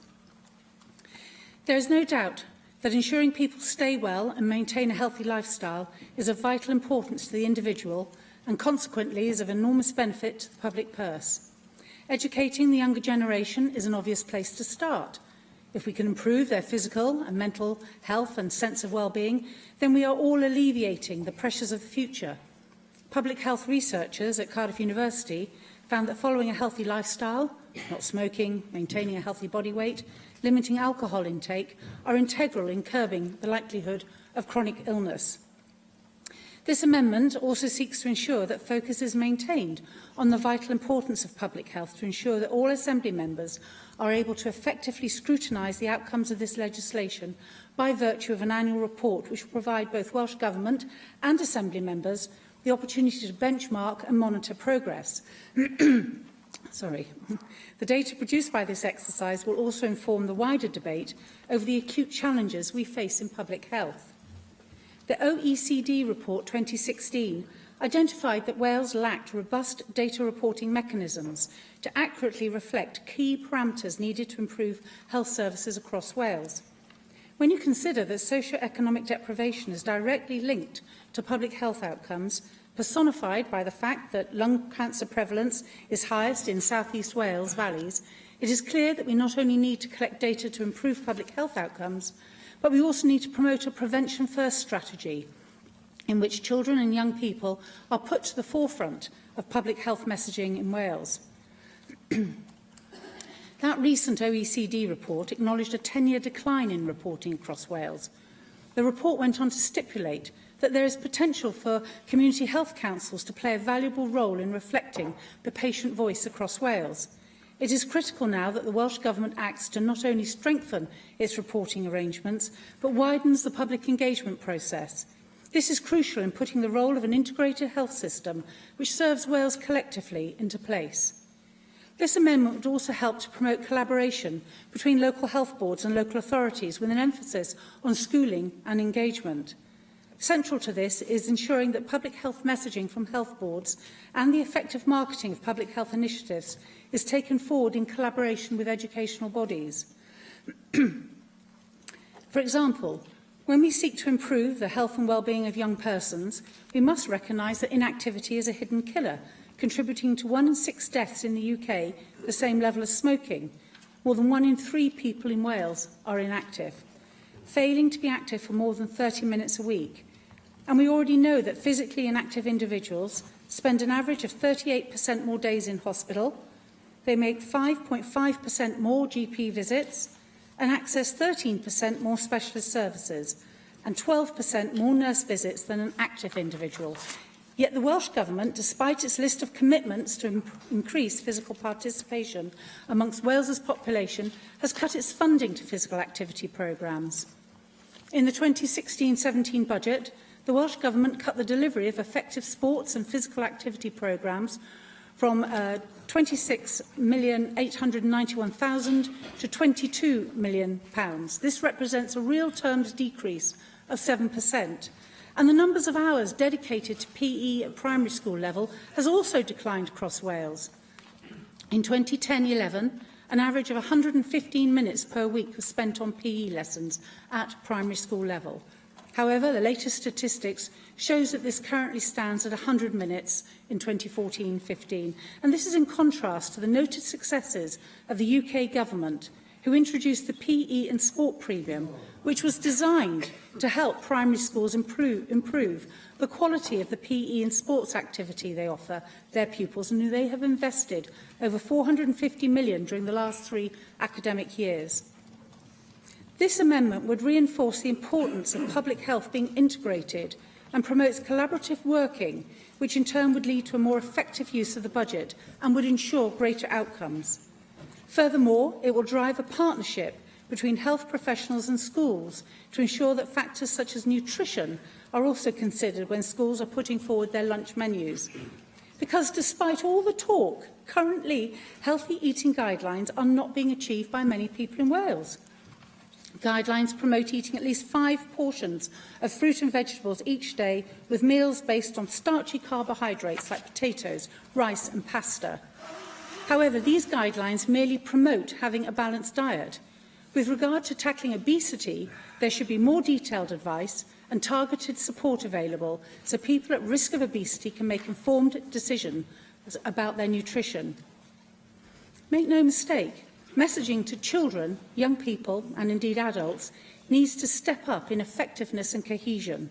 For example, we should note that the Welsh Health Survey, which measures the daily consumption of fruit and vegetables as an indicator of health and well-being, shows that just 1 in 3 people eat the recommended amount of fruit and vegetables each day.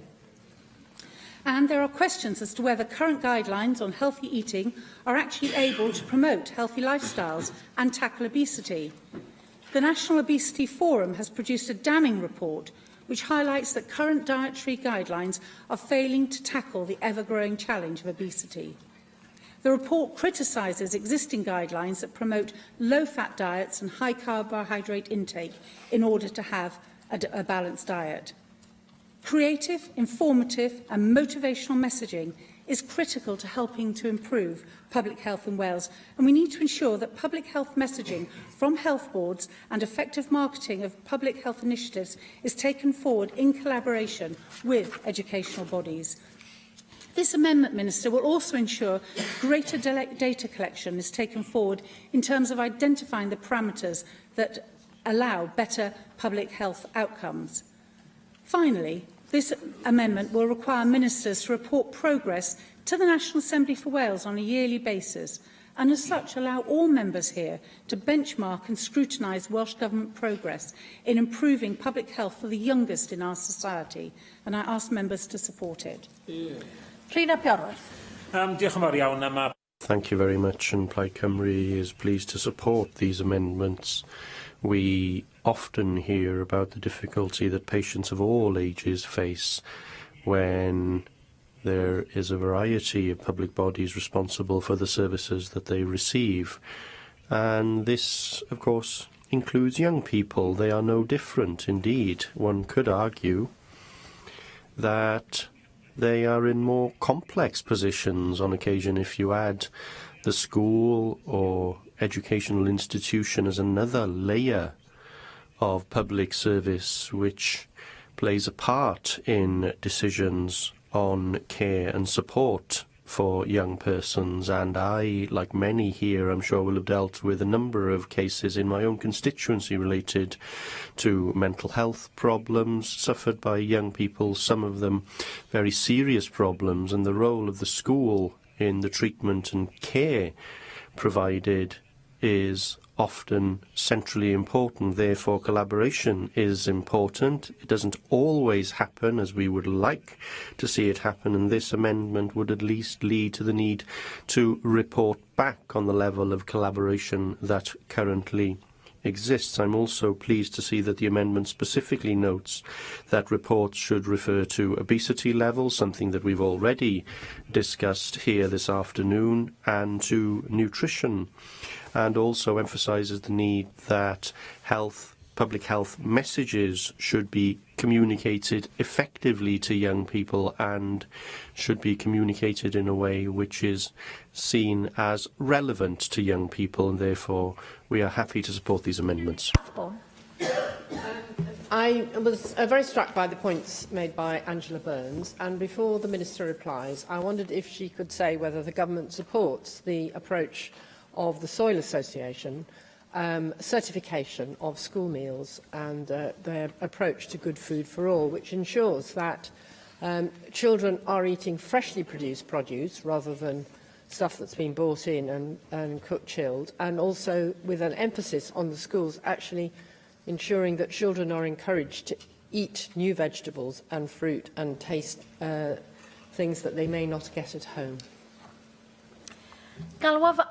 I call on the Minister, Rebecca Evans. Thank you, and I thank Angela Burns for bringing forward the amendments in this group, and I do recognise the intention behind the amendments and share the view that improving and protecting the health and well-being of our young people should be at the forefront of public health policy in Wales. And in response to Jenny Rathbone's concerns as well, I would refer all members to the letter which I sent recently to all members of the National Assembly for Wales, which outlined our approach to nutritional standards, both in school settings, also hospital settings, and extending them to early years settings and care home settings in future as well. I would, with regard to this amendment, however, emphasise that safeguarding the health of children and young people is already a central theme right across the bill and across other policies and legislation. The bill provides a series of important protections for children, for example, by restricting smoking in settings such as school grounds and public playgrounds, and by protecting children from the potential harms caused by intimate piercing. In addition, the long-term focus of health impact assessments will be another important way of ensuring that the future health and well-being of children and young people is protected. Whilst I understand the good intentions behind these amendments, I believe they're inappropriate for a number of reasons. The Wellbeing of Future Generations Act requires a public body in Wales to collaborate with others to meet its objectives and also to report annually on the progress made in meeting its objectives. Among the objectives that the public bodies listed in Angela Burns' amendment should be considering and reporting on are public health issues relevant to young people, such as obesity, nutrition and mental health. These amendments would therefore effectively duplicate requirements in other legislation. Elements of these amendments also seem to duplicate other work being taken forward under this bill, for example through the National Obesity Strategy, which will be developed as a result of the amendments agreed earlier this afternoon. The National Obesity Strategy amendments require the Welsh Ministers to publish a strategy on preventing obesity and reducing obesity levels in Wales, and this would include, but wouldn't be limited to, obesity levels in young people. In addition, the Cabinet Secretary for Health, Wellbeing and Sport has committed to developing a children's health plan to describe the national priority areas that health services should be addressing to improve outcomes for children and young people in Wales. It's envisaged that the plan will be published for consultation before the end of the year, and an annual progress report will also be published. This important work will provide another way of achieving the desired effect of these amendments, and to providing strategic direction in a broader sense than these amendments would achieve. Finally, in terms of outcomes, there's already a range of mechanisms in place in Wales which enable us to monitor trends in the health and well-being of young people and children. For example, the annual reports of the Chief Medical Officer and various surveys provide us with valuable information in this regard. So, taking all of these things together, the amendments in this group risk duplicating some of the existing and planned work without adding extra value. And for these reasons, I am unable to support the amendments in this group and would ask members to reject them. I call on Angela Burns to reply to the debate. Angela Burns. Thank you very much indeed. I am very disappointed to have your response, Minister. I do not believe that the fragmented approach that you are having of looking at the various outcomes for child health will have the desired effect of these amendments. Time and time again, this Assembly sits and talks about public health issues. We all bang on about how much smoking people are doing, how overweight people are, how unhealthy we are, and what a time bomb it is to the future of our NHS, and how we're going to have to deal in 5, 10, 15 and 20 years' time with an increase in chronic conditions that will, to be frank, cripple the NHS if we're not careful. Sorry, I have a real frog in my throat today. I wish it would go. Yet this simple amendment is actually targeted at our young people, the future of Wales. This simple amendment asked that every year the Welsh Government should bring forward to this chamber, for all of these Assembly members who talk on this issue week after week, month after month, year after year, the ability to actually look at whether or not we are delivering true public health measures to young people, to make a difference, to alleviate that time bomb that may be going off in 5 or 10 years' time. There are varying pieces of legislation out there at the moment. You know, we can run through them all. The Future and the Future Wellbeing of Future Generations Act, the imminent National Additional Learning Needs Bill, this bill. Let me just take one. The healthy eating measure. And I remember being an Assembly member and sitting on the committee that brought that forward. Has it actually made a significant difference to the food quality in schools in Wales? No. You know, my children have just left primary school, and for the years that they were given as they were in a school that didn't have its own kitchen and had to have everything shipped in, they never saw a green vegetable. You know, thankfully they had a parent who would make them eat broccoli in the evenings, but if I didn't do that, they wouldn't know what a green vegetable is. So we're not, despite all of our intent and our bits of legislation squirreled away here and squirreled away there, we are losing that focus. So this amendment was purely to bring that focus. And I am very sad that you've decided that you can't accept it. This Welsh Government has never had a problem with the fragmentation of policy intent in numerous bills, and you've never had a problem before with repetition. So why you've got a problem on this issue, I think, is really sad, and I believe you're missing a trick, and we are going to lose focus on really making that change to the lives of young people in Wales. If Amendment 33 is not agreed to, Amendment 34 falls. The question is that Amendment 33 be agreed to. Does any member object? We'll proceed to an electronic vote. Open the vote.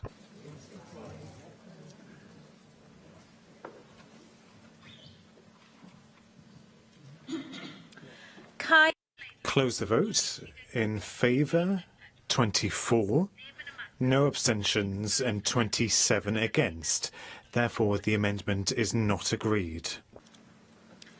The next group of amendments relates to air pollution and air quality.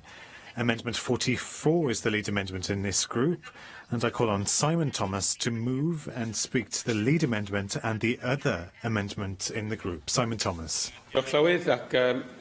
Thank you, Llywydd, and I hope that I will be more successful than Angela Burns. I'm not sure that I will be, but certainly to date the discussion on this bill has seen greater discussion between the two main opposition parties on improving the bill in a collaborative manner, and I am pleased that we are dealing with this second stab at the bill in a more inclusive manner than we did in the first time. Now, Amendment 44 and the rest of the amendments in the group set out a framework for ensuring that we use this bill as an opportunity to safeguard the public from the detrimental impacts of air pollution, and in doing so, I want to say at the outset and emphasise at the outset that there is no safe level, in health terms, there is no safe level of air pollution, be that NOx or other PNs, which are the very minute particles in the air. Now, of course, there are legal levels, there are statutory levels, and there is directives and legislation around those, but in health terms, there is no safe level. Therefore, it is important, I think, that we do look at this bill as an opportunity to improve the situation in that context, and I noted that Clause 1 Stage 1 had seen a number of stakeholders raising air pollution as an issue that needs to be tackled, with evidence from the Institute of the Heart and the Lung Foundation all saying that there should be at least a reference to the general principle of reducing air pollution. Now, Plaid Cymru is of the view that we should go a little further than that, because we do agree with the EFRA committee in Westminster that stated that the current air pollution levels was a public health crisis in the UK. And therefore, we want to see this bill and the government taking this opportunity to take action on that health crisis in the Welsh context. Air pollution is second only to smoking, which is very prominent in this bill. It's second only to smoking as a cause of early deaths in Wales, causing 2,400 early deaths annually. That's 6% of the total early deaths in Wales, and the case is split in two. PM2.4, these very small particles that I mentioned, produce some 1,300 early deaths, and NOx, nitrogen dioxide, leads to 1,100 premature deaths. And those are Welsh Public Health figures presented to the Climate Change, Environment and Rural Affairs Committee back in January of this year. Now, of course, air pollution isn't something that's restricted to one nation or to one community. It crosses borders and boundaries. It is covered by European legislation, covered for the UK government, and the government here in Wales has relied upon a national framework in the UK context in terms of dealing with this. Now, I understand why the government has chosen to address this in that way, because it's more convenient and it reduces burden.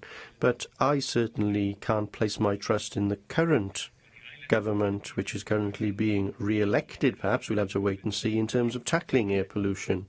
Andrea Leadsom, of course, didn't want to publish the strategy on tackling air pollution at all before the election, using Purdah as an excuse for saying nothing at all on the issue.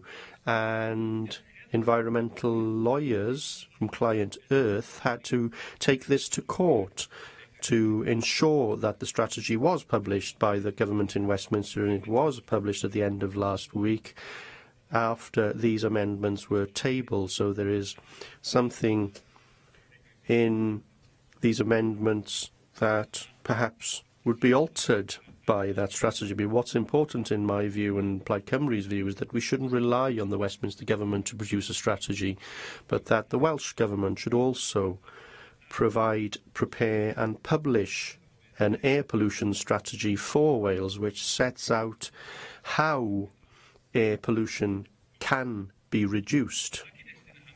There is a broader context to all of this, of course. We are to leave the European Union and will therefore lose, unless we transfer these international legislation, will lose some of the directives already in place relating to air pollution. One clear case of that is one that came to a decision on the Aberthaw Power Station recently in Wales, and therefore if the government's argument is, well, there is reference to air pollution in other legislation, that is a case that could be made, but there are two reasons for including it in this bill. One, that any other reference in the environmental context, but we're talking about the health context here. But secondly, as we are to leave the European Union, it is more important than ever that we should be very clear in the legislation that we pass here that we want to maintain the standards, if not improve those standards, if truth be told.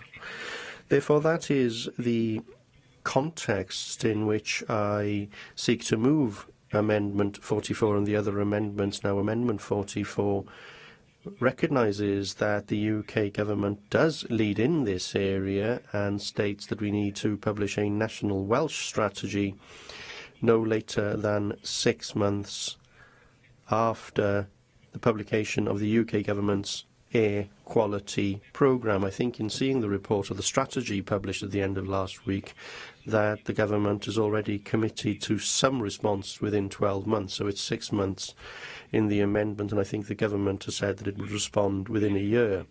Now, I do think it's important that we have a Welsh strategy so that we can respond to any policies that don't work or any changes in the science that underpins policy. And the most prominent example of this, of course, is that we have moved over the past 15 years away from petrol engines for most transport in Wales and in the UK and moved towards diesel. Now, this was done for very good reason at the time.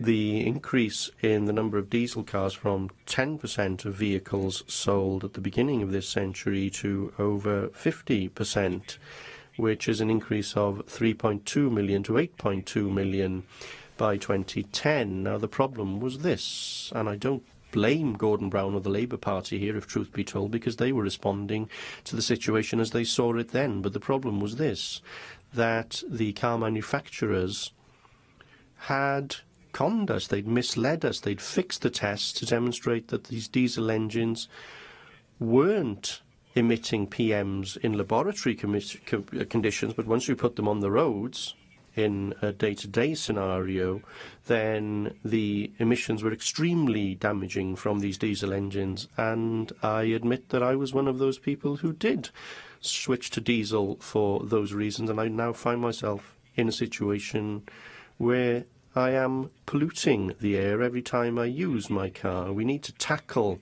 this issue, and unfortunately the government strategy makes no mention of any diesel scrappage scheme or introducing electric vehicles, but rather pushes responsibility down to local authorities. Well, if that is the case, then it's even more important that we in Wales respond with a national scheme. And I do think that we do have other legislation in Wales, the Environment Act and also the Wellbeing of Future Generations Act, but there is nothing on the face of this bill that mentions reducing air pollution, and this is our opportunity to put that on the face of the bill passed by the Assembly today. Amendment 45 and 46 that relate to Amendment 44, what they seek to do. To be clear, that Amendment 45 seeks to place responsibility on the Welsh Government not only to produce a strategy, as I've just talked about, but also to issue guidance to local health boards on how boards should alert residents about forecasted high air pollution levels for their area. There is a website that you can go on and look. It's managed by the Air Quality Forum for Wales. You can look on it and see what the air quality is for your area, but it's very generalised. I couldn't find out what it was for the street I live in, though I live literally between a school and a main road. I would have thought that's an ideal area to know what the air quality is like, but I couldn't find that out from the public available information at the moment. I think an Amendment 45, therefore, would place that responsibility. It's something that Sadiq Khan, the Labour Mayor in London, is trying to do at the moment, so people understand what the air quality is in their local environment, can take steps both to improve it, if they can, but importantly, take steps in public health terms to protect their own health. And that's particularly true of young people and children with asthma living in such areas. Amendment 46 would place a responsibility on the Welsh Government to issue guidance to local authorities on how local authorities should monitor air quality under the Air Quality Standards Wales regulations outside schools and on active travel routes. This is specifically addressing that.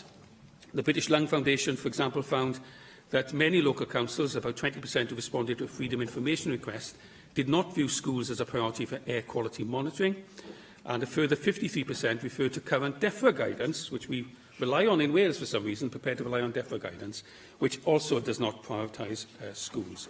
It's important, I think, that air pollution levels on routes to schools should be monitored so people understand the whole cycle effect, both of transport in different modes, but also of children walking and cycling to schools.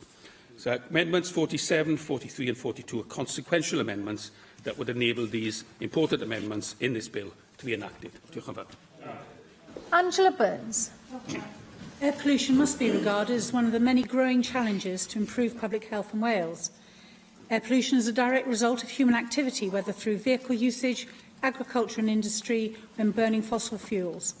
Although there have been some vast national improvements in air quality management in recent years, the need to target localised pockets is essential to improve the inequalities that exist in Wales's air qualities. And Simon Thomas made the comment about walking through schools. Well, let's be really clear about this. Wales is home to some of the most polluted areas in the UK, and if you were a school child walking along the edge of the A472 near Crumlin, you'll be walking through a place that has the highest rate of pollution in any area outside London. Predominantly caused by congestion from heavy-duty vehicles, it's the fold of the hills, but ultimately the people living in that area are increasingly being exposed to harmful pollutants, which is denigrating their health. Research is enabling us to have a far fuller understanding of just how harmful long-term exposure to air pollution is for our health. In order to curb the impacts of air pollution on our health, we need to explore what can be done in our devolved capacity to manage our air quality effectively. Fundamental to this is delivering infrastructure projects with sustainability and pollutant reductions in mind, but also by raising awareness through public health messaging so individuals are aware of the threat air pollutants pose to their health. And these amendments tabled by Simon Thomas have laudable aims and are a step in the right direction when it comes to confronting the need for collective action on air quality. Although there are a number of initiatives in place, it is critical that all public bodies are accepting their responsibilities and are working in tandem together. At present, local governments have a requirement to effectively monitor the local air quality and alert the public when levels exceed guidelines. Equally, they have a responsibility to deliver localised air management strategies, so it is essential that these are tied in with national strategic objectives. However, although we will be supporting all bar one amendment, we do have concerns with Amendment 45 and would be grateful for further clarity from the proposer. We are concerned over the potential impact Amendment 45 may have on the finances of local health boards because, of course, not everyone has access to a website, not everyone can access good health messaging in that way, and we have concerns that we are not keen to give Welsh Government a power to issue a guidance that may be extremely difficult for for the local health boards to follow through, because we are firmly of the view that we can drive public health improvements without adversely impacting on the funding available to overstretched health boards. And we have concerns that that amendment might bring forward a much greater level of pressure on their already overstretched funding. But the rest of the amendments we absolutely accept, and we'd like to thank Simon Thomas and Plaid Cymru for bringing them forward. Caroline Jones. Diolch, Llywydd. I support the intention behind Simon's group of amendments and support the majority of them. We cannot, however, support Amendment 45. We agree with the need to alert the public about high air pollution, but believe this would be better undertaken by local authorities or even the Welsh Government, but not local health boards. So therefore we will be abstaining on this one amendment while supporting all the other amendments. Thank you. I call on the Minister, Rebecca Evans. Thank you, Presiding Officer. These amendments seek to introduce a specific provision on air quality in the bill by adding a new part. I share the concerns behind the amendments. The quality of the air that we breathe is a matter of critical importance to public health. As I have consistently stated, the Welsh Government has continued to demonstrate the importance that it attaches to this issue. This was most recently shown by a wide-ranging consultation led by the Cabinet Secretary for the Environment and Rural Affairs. Air pollution is an issue which requires true cross-government working, and we are fully committed to taking this agenda forward through a range of existing and planned work. To illustrate this, a number of commitments have already been made which meet the objectives behind amendments in this group. For example, in relation to Amendment 45, the Cabinet Secretary for the Environment and Rural Affairs and I have already written to the Chair of the Climate Change, Environment and Rural Affairs Committee to outline that the Welsh Government will issue guidance to local health boards, encouraging them to support local authorities in their air quality work. Similarly, relevant to Amendment 46, the Welsh Government has committed to issuing new air quality policy guidance to local authorities in the next few months. This guidance will recognise schools and active travel routes, amongst others such as care homes, hospitals, nurseries and sports grounds, as sensitive receptor locations. It will also note that older people, those with pre-existing medical conditions, babies, children and people undertaking prolonged physical activity are not confined to the aforementioned locations and deserve the same level of protection wherever they may be. Local authorities must therefore take a risk-based approach in citing their monitors. This should be informed by where the evidence indicates people are likely to be exposed to the highest levels of air pollution.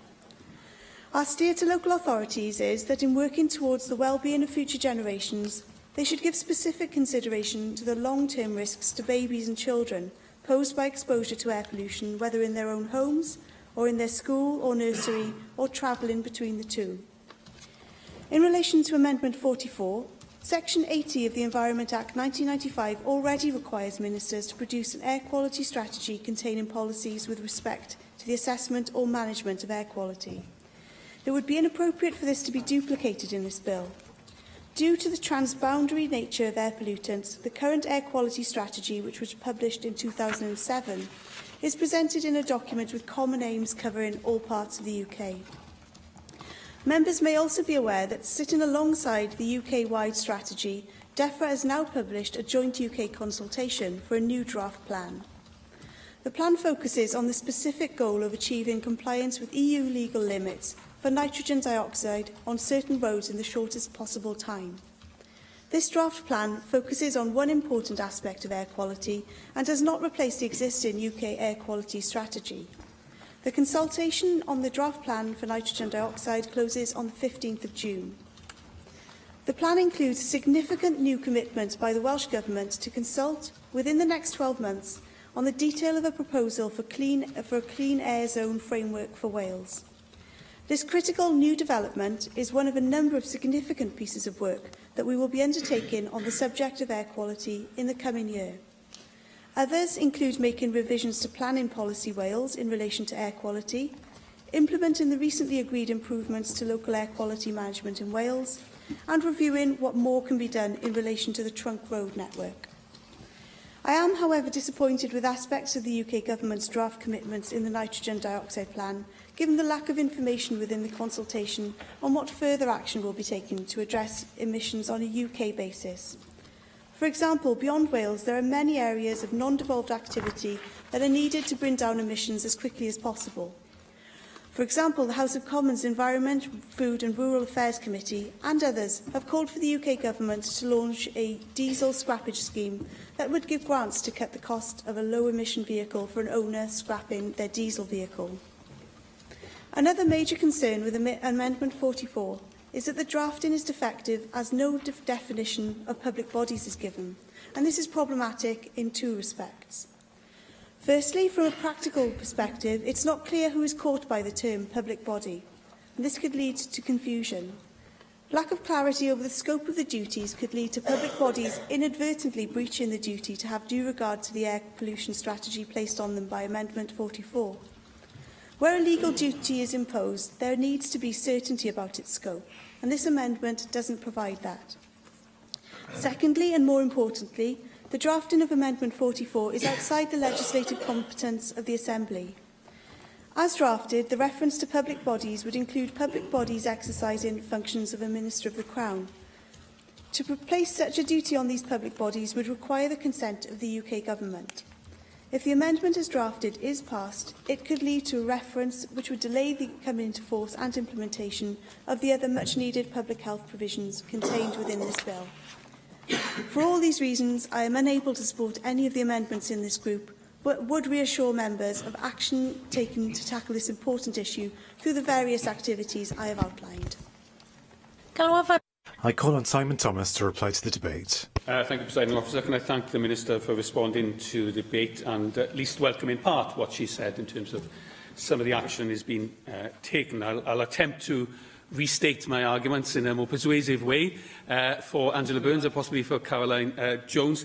Amendment 45, I think it's important to remember that the Welsh Government has already stated that it intends, as I think the Minister just mentioned, to produce national guidance for local health board directors of public health, local health authority directors of public protection and Public Health Wales, encouraging them to support the delivery of local air quality management. So I think there's already in the pipeline some of this obligation coming through. I admit this is a more statutory approach, but some of that has already been done. I also would like to draw everyone's attention really to the fact that the British Lung Foundation think that this can actually save money in the long term. The amendment itself is not prescriptive about the method in which alerts, if I can put it that way, are delivered. So it may well be that local authorities would be the delivery mechanism. It's just an obligation on their public and health boards to prepare that information.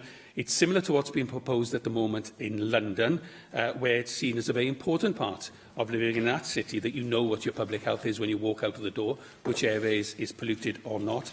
And the British Lung Foundation, as I said, say that this could reduce the risk of avoidable exacerbations for those with chronic obstructive pulmonary disease and other prevalent lung conditions, and therefore potentially reduce hospitalisation. So I think there's a way of trying to ensure that this is affordable and is a reasonable approach to ensure that people do not unnecessarily expose their own health or the health of their children to very poor air pollution. The member herself mentioned Havant, where there's very poor air pollution in Wales. I think there are 4 areas in Wales. Havant is one, Mountain Ash is another, and somewhere in Swansea, I think around the Swansea High Street by the station, is a third. I can't remember the 4th off the top of my head, but I really would wonder if you asked people walking in those areas, what is the air pollution here? Is it safe or not? I don't think they'd be able to answer you. And I think that is the information we need to get out there so that they can take the necessary steps to protect themselves and their families. I think the overall debate, and why I'm not completely convinced by the Minister's response, is that we've had a process for dealing with air quality for quite some time in Wales now. We have 40 air quality management areas, no significant improvement in those areas. Otherwise, some of them would have been revoked or changed in some way. That hasn't happened. Our current system is not working in areas of high air pollution, as Angela Burns mentioned. And really, I think it's not enough to rely on the UK government to produce its own strategy and then to sort of dovetail the Welsh bits into that. The 2016 State of Natural Resources report by Natural Resources Wales says that breaches in emission targets pose a threat to human health and the natural environment. So the fact that, as I said earlier, the fact that it's in environmental legislation already is not a reason for not putting it in public health legislation. In fact, it's a really good way of making that sort of circuit close, and it's a really good way of making sure that the ambitions in previous legislation, such as the Wellbeing of Future Generations Act, are really carried out in practice and in detail in statute. The final point, if I may, is there's a social justice issue to this. The areas that have already been mentioned as suffering from poor air quality, you might notice, are also areas of quite real social deprivation as well. Hugh Brunt, who's the head of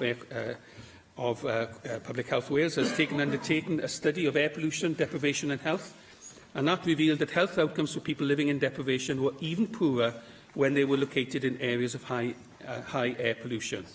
Mr Brunt argued for an effective air quality management approach, one which combines national-level action to assess and reduce risks for all, and local-level intervention targeted in high-risk communities to reduce air pollution and health inequalities. Only today, a study was quoted in the Times for the United States, pointing out that those living in areas with the worst air pollution are about 10% more likely to get cancer, a greater impact on cancer rates than either dirty water or toxic chemicals. So I would argue, and Plaid Cymru argues, that without a national Wales strategy on air pollution, the Welsh Government is failing to deliver on its own targets of a healthier, resilient, more equal and globally responsive Wales. If Amendment 44 is not agreed to, Amendments 47 and 43 will fall. If Amendments 44, 45 and 46 are not agreed to, Amendment 42 falls. The question is that Amendment 44 be agreed to. Does any member object? We'll proceed to an electronic vote. Open the vote.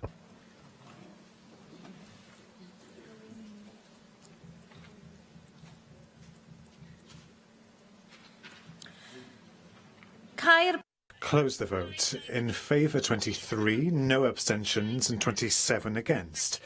Therefore, Amendment 44 is not agreed. Amendment 45, Simon Thomas. Formally. The question is that Amendment 45 be agreed to. Does any member object? We'll therefore proceed to an electronic vote. Open the vote.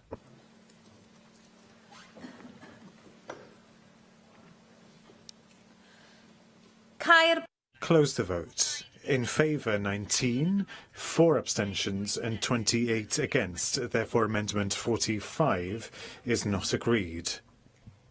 Amendment 46, Simon Thomas, formally. The question is that Amendment 46 be agreed to. Does any member object? We'll proceed to an electronic vote. Open the vote.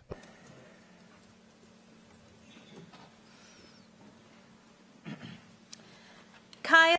Close the vote. In favour 24, no abstentions, and 27 against. Therefore, Amendment 46 is not agreed. The final group of amendments relates to guidance about entering dwellings. Amendment 30 is the lead amendment in this group, and I call on David Melding to move and speak to the lead amendment and the other amendments in the group. David Melding. I move Amendment 30 in my name, and I speak also to my Amendment 31. Amendment 30 requires the Welsh Ministers to issue guidance to enforcement authorities, constables and authorised officers about entering premises used wholly or mainly as dwellings, that is, people's homes, under the bill. It stems from a recommendation in the Constitutional Legislative Affairs Committee's report on the bill and a concern that the communication plan for the bill will not go far enough in ensuring human rights obligations are instilled in enforcement officers. The main human rights that are engaged in the context of people's homes are Article 8, which provides for the human right to respect for the home and private and family life, and Article 1 of Protocol 1, which provides the human right to peaceful enjoyment of possessions. The amendment therefore makes a specific requirement for the guidance to cover those two human rights. The guidance can always include other wider guidance about powers to enter people's homes, but it must include guidance to cover these two human rights, because there are a very real risk, or there is a very real risk rather, that these human rights might be breached when powers of entry are used. I accept that there are certain safeguards built into the bill. For example, a warrant to enter a dwelling must be issued by a Justice of the Peace, and after pressure from the committee, the Minister did agree that enforcement authorities will always be public bodies. That is a significant advance. However, the amendment provides an opportunity to go further by providing for targeted guidance that enforcement authorities can easily find, read, understand and implement. And that goes to the core of the amendment, that they are there at hand for enforcement officers who are usually local authority employees and may not be widely knowledgeable about the area and the obligations created by human rights law. The amendment covers all powers of entry under the bill, not just the powers of entry that apply to the smoking ban in Part 2 of the bill. So the areas covered by the amendment are powers of entry that apply to the smoking ban, the register of retailers of tobacco and nicotine products, the licensing regime for special procedures such as acupuncture, body piercing, tattooing and electrolysis, and the offence of performing intimate piercings on people under 18. In my view, requiring guidance to be issued in this specific context would in no way cast doubt on other legislation that does not contain a duty to issue guidance. In her letter to the committee on the 10th of March, the Minister suggested that public bodies will see a duty to issue guidance and become confused about the operation of other legislation that does not include this duty to issue guidance. I suppose the Minister has visions of enforcement officers and other relevant public servants meeting occasionally to discuss the whole broad range of legislation, particularly that pertains to human rights, observing there's a specific call for guidance in this area because of the dangers of enforcement procedures breaching human rights, and then observing that similar stipulations are not in antecedent legislation, and therefore somehow this throws them into most dreadful confusion. I invite her to make some sense of that incoherence that I've just described. In a subsequent letter on the 18th of April, the Minister also commented that the amendment has the, and I quote, the potential to cast doubt on the overall coherence of the law and on the operation of specific restraints on the use of the powers. I do find the latter bit menacing. But I do feel the whole comment and approach by the Minister has been incredibly vague to these very specific and constructive amendments that were made by the Constitutional Legislative Affairs Committee. And I do think that in casting doubt on the coherence of the law, should the amendment pass, is very unfortunate.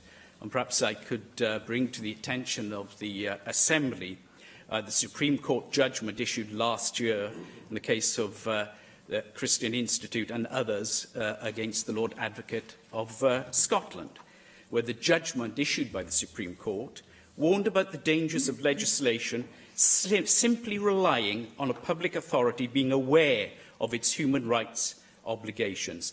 And in paragraph 101 of that judgment, the Supreme Court said that guidance was needed in order to reduce the risk of disproportionate interferences that breach human rights. I couldn't think of a better definition of what entering people's homes to ensure proper enforcement could be, in terms of a better illustration, really, of the danger that we face here. Can I just say then, Amendment 31 concerns the commencement of this new provision, and I just explain to members that without making any specific provision around commencement, this new section, if it's agreed, would automatically fall within section 133(2) of the bill, meaning that it would only come into force whenever the Welsh ministers decide to bring it into force. The purpose of the amendment is to commence the proposed new section on guidance on the day on which the Act receives royal assent, there providing a clear message that the Welsh Government intends to issue the guidance within a reasonable period of time. I so move. I call on the Minister, Rebecca Evans. Thank you. The amendments in this group would require the Welsh Ministers to issue guidance for enforcement authorities on exercising the powers of entry and inspection across the bill.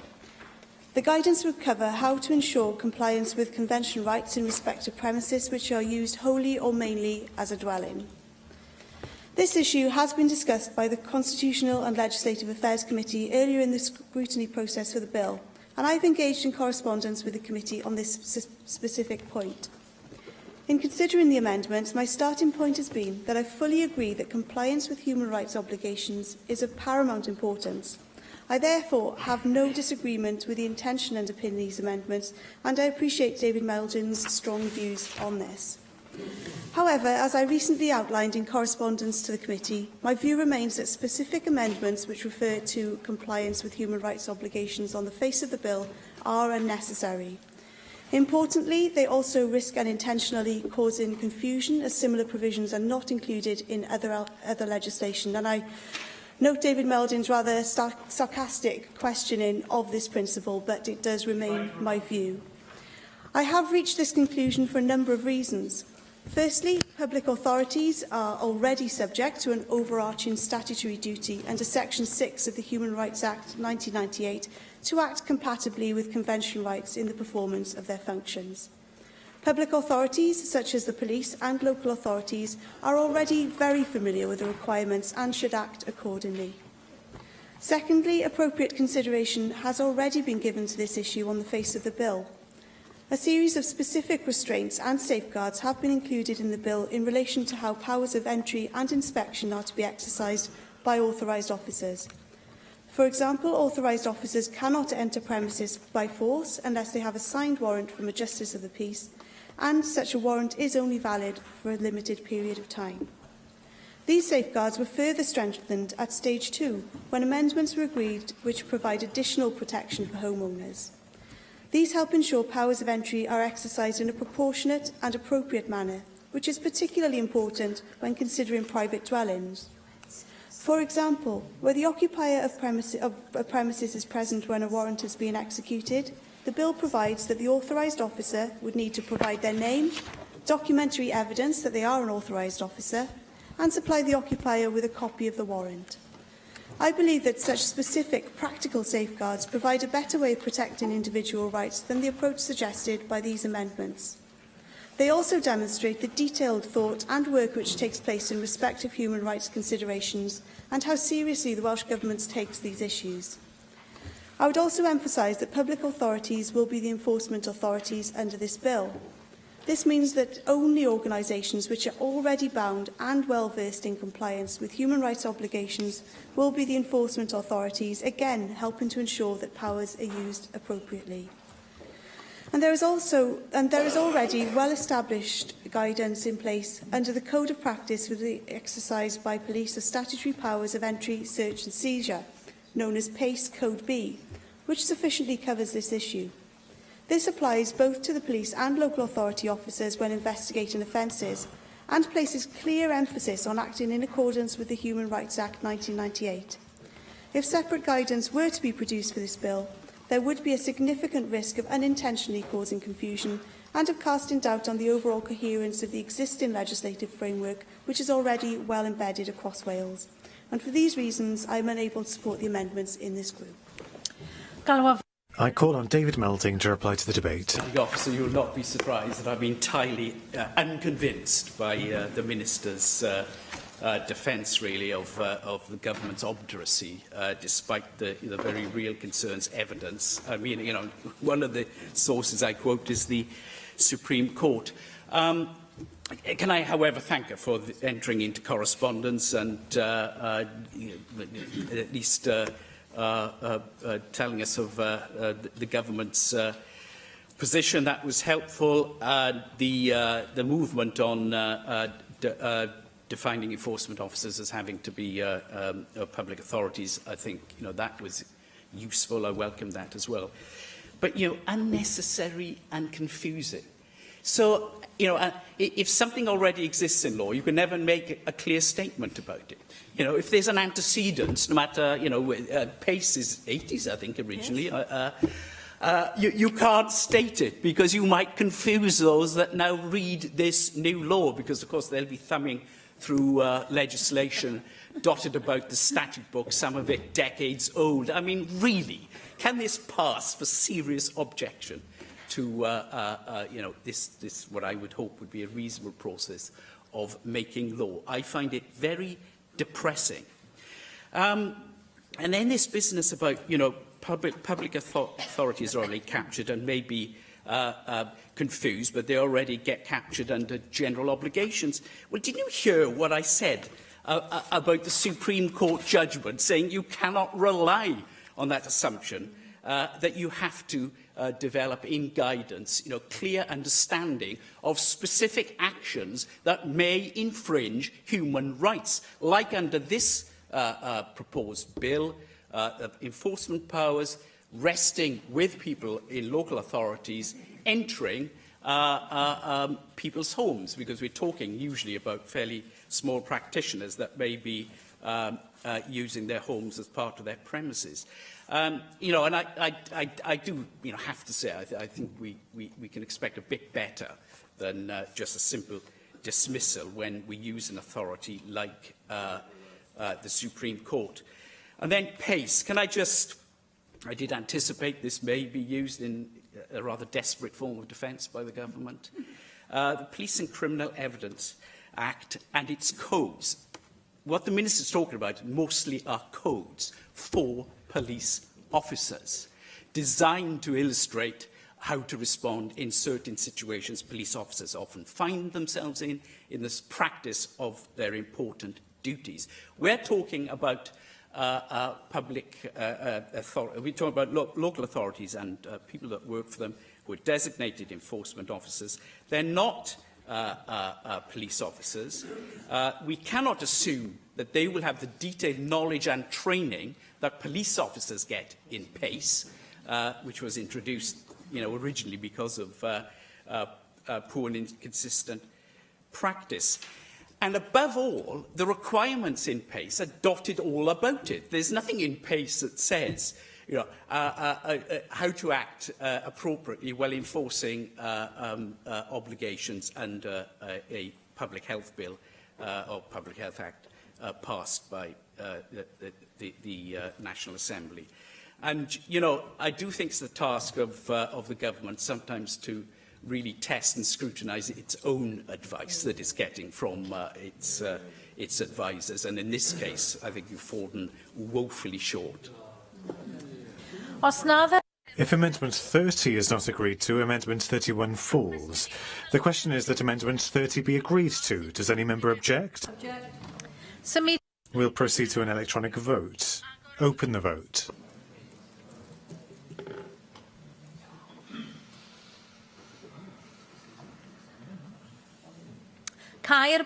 Close the vote. In favour, 20, 4 abstentions and 26 against. Therefore, Amendment 30 is not agreed. Amendment 28. Minister. The question is that Amendment 28 be agreed to. Does any member object?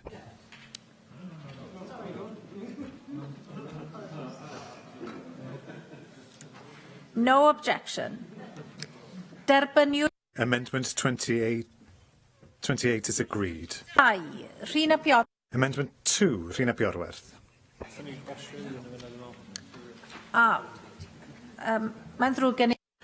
Apologies, I've made a mistake. Amendment 29, Minister.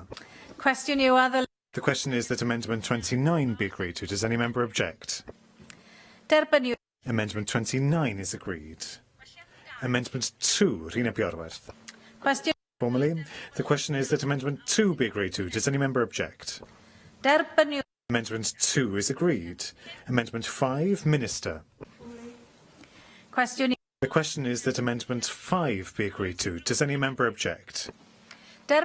Amendment 5 is agreed. Amendment 1, Rhina Piorwerth. Formally, the question is that Amendment 1 be agreed to. Does any member object?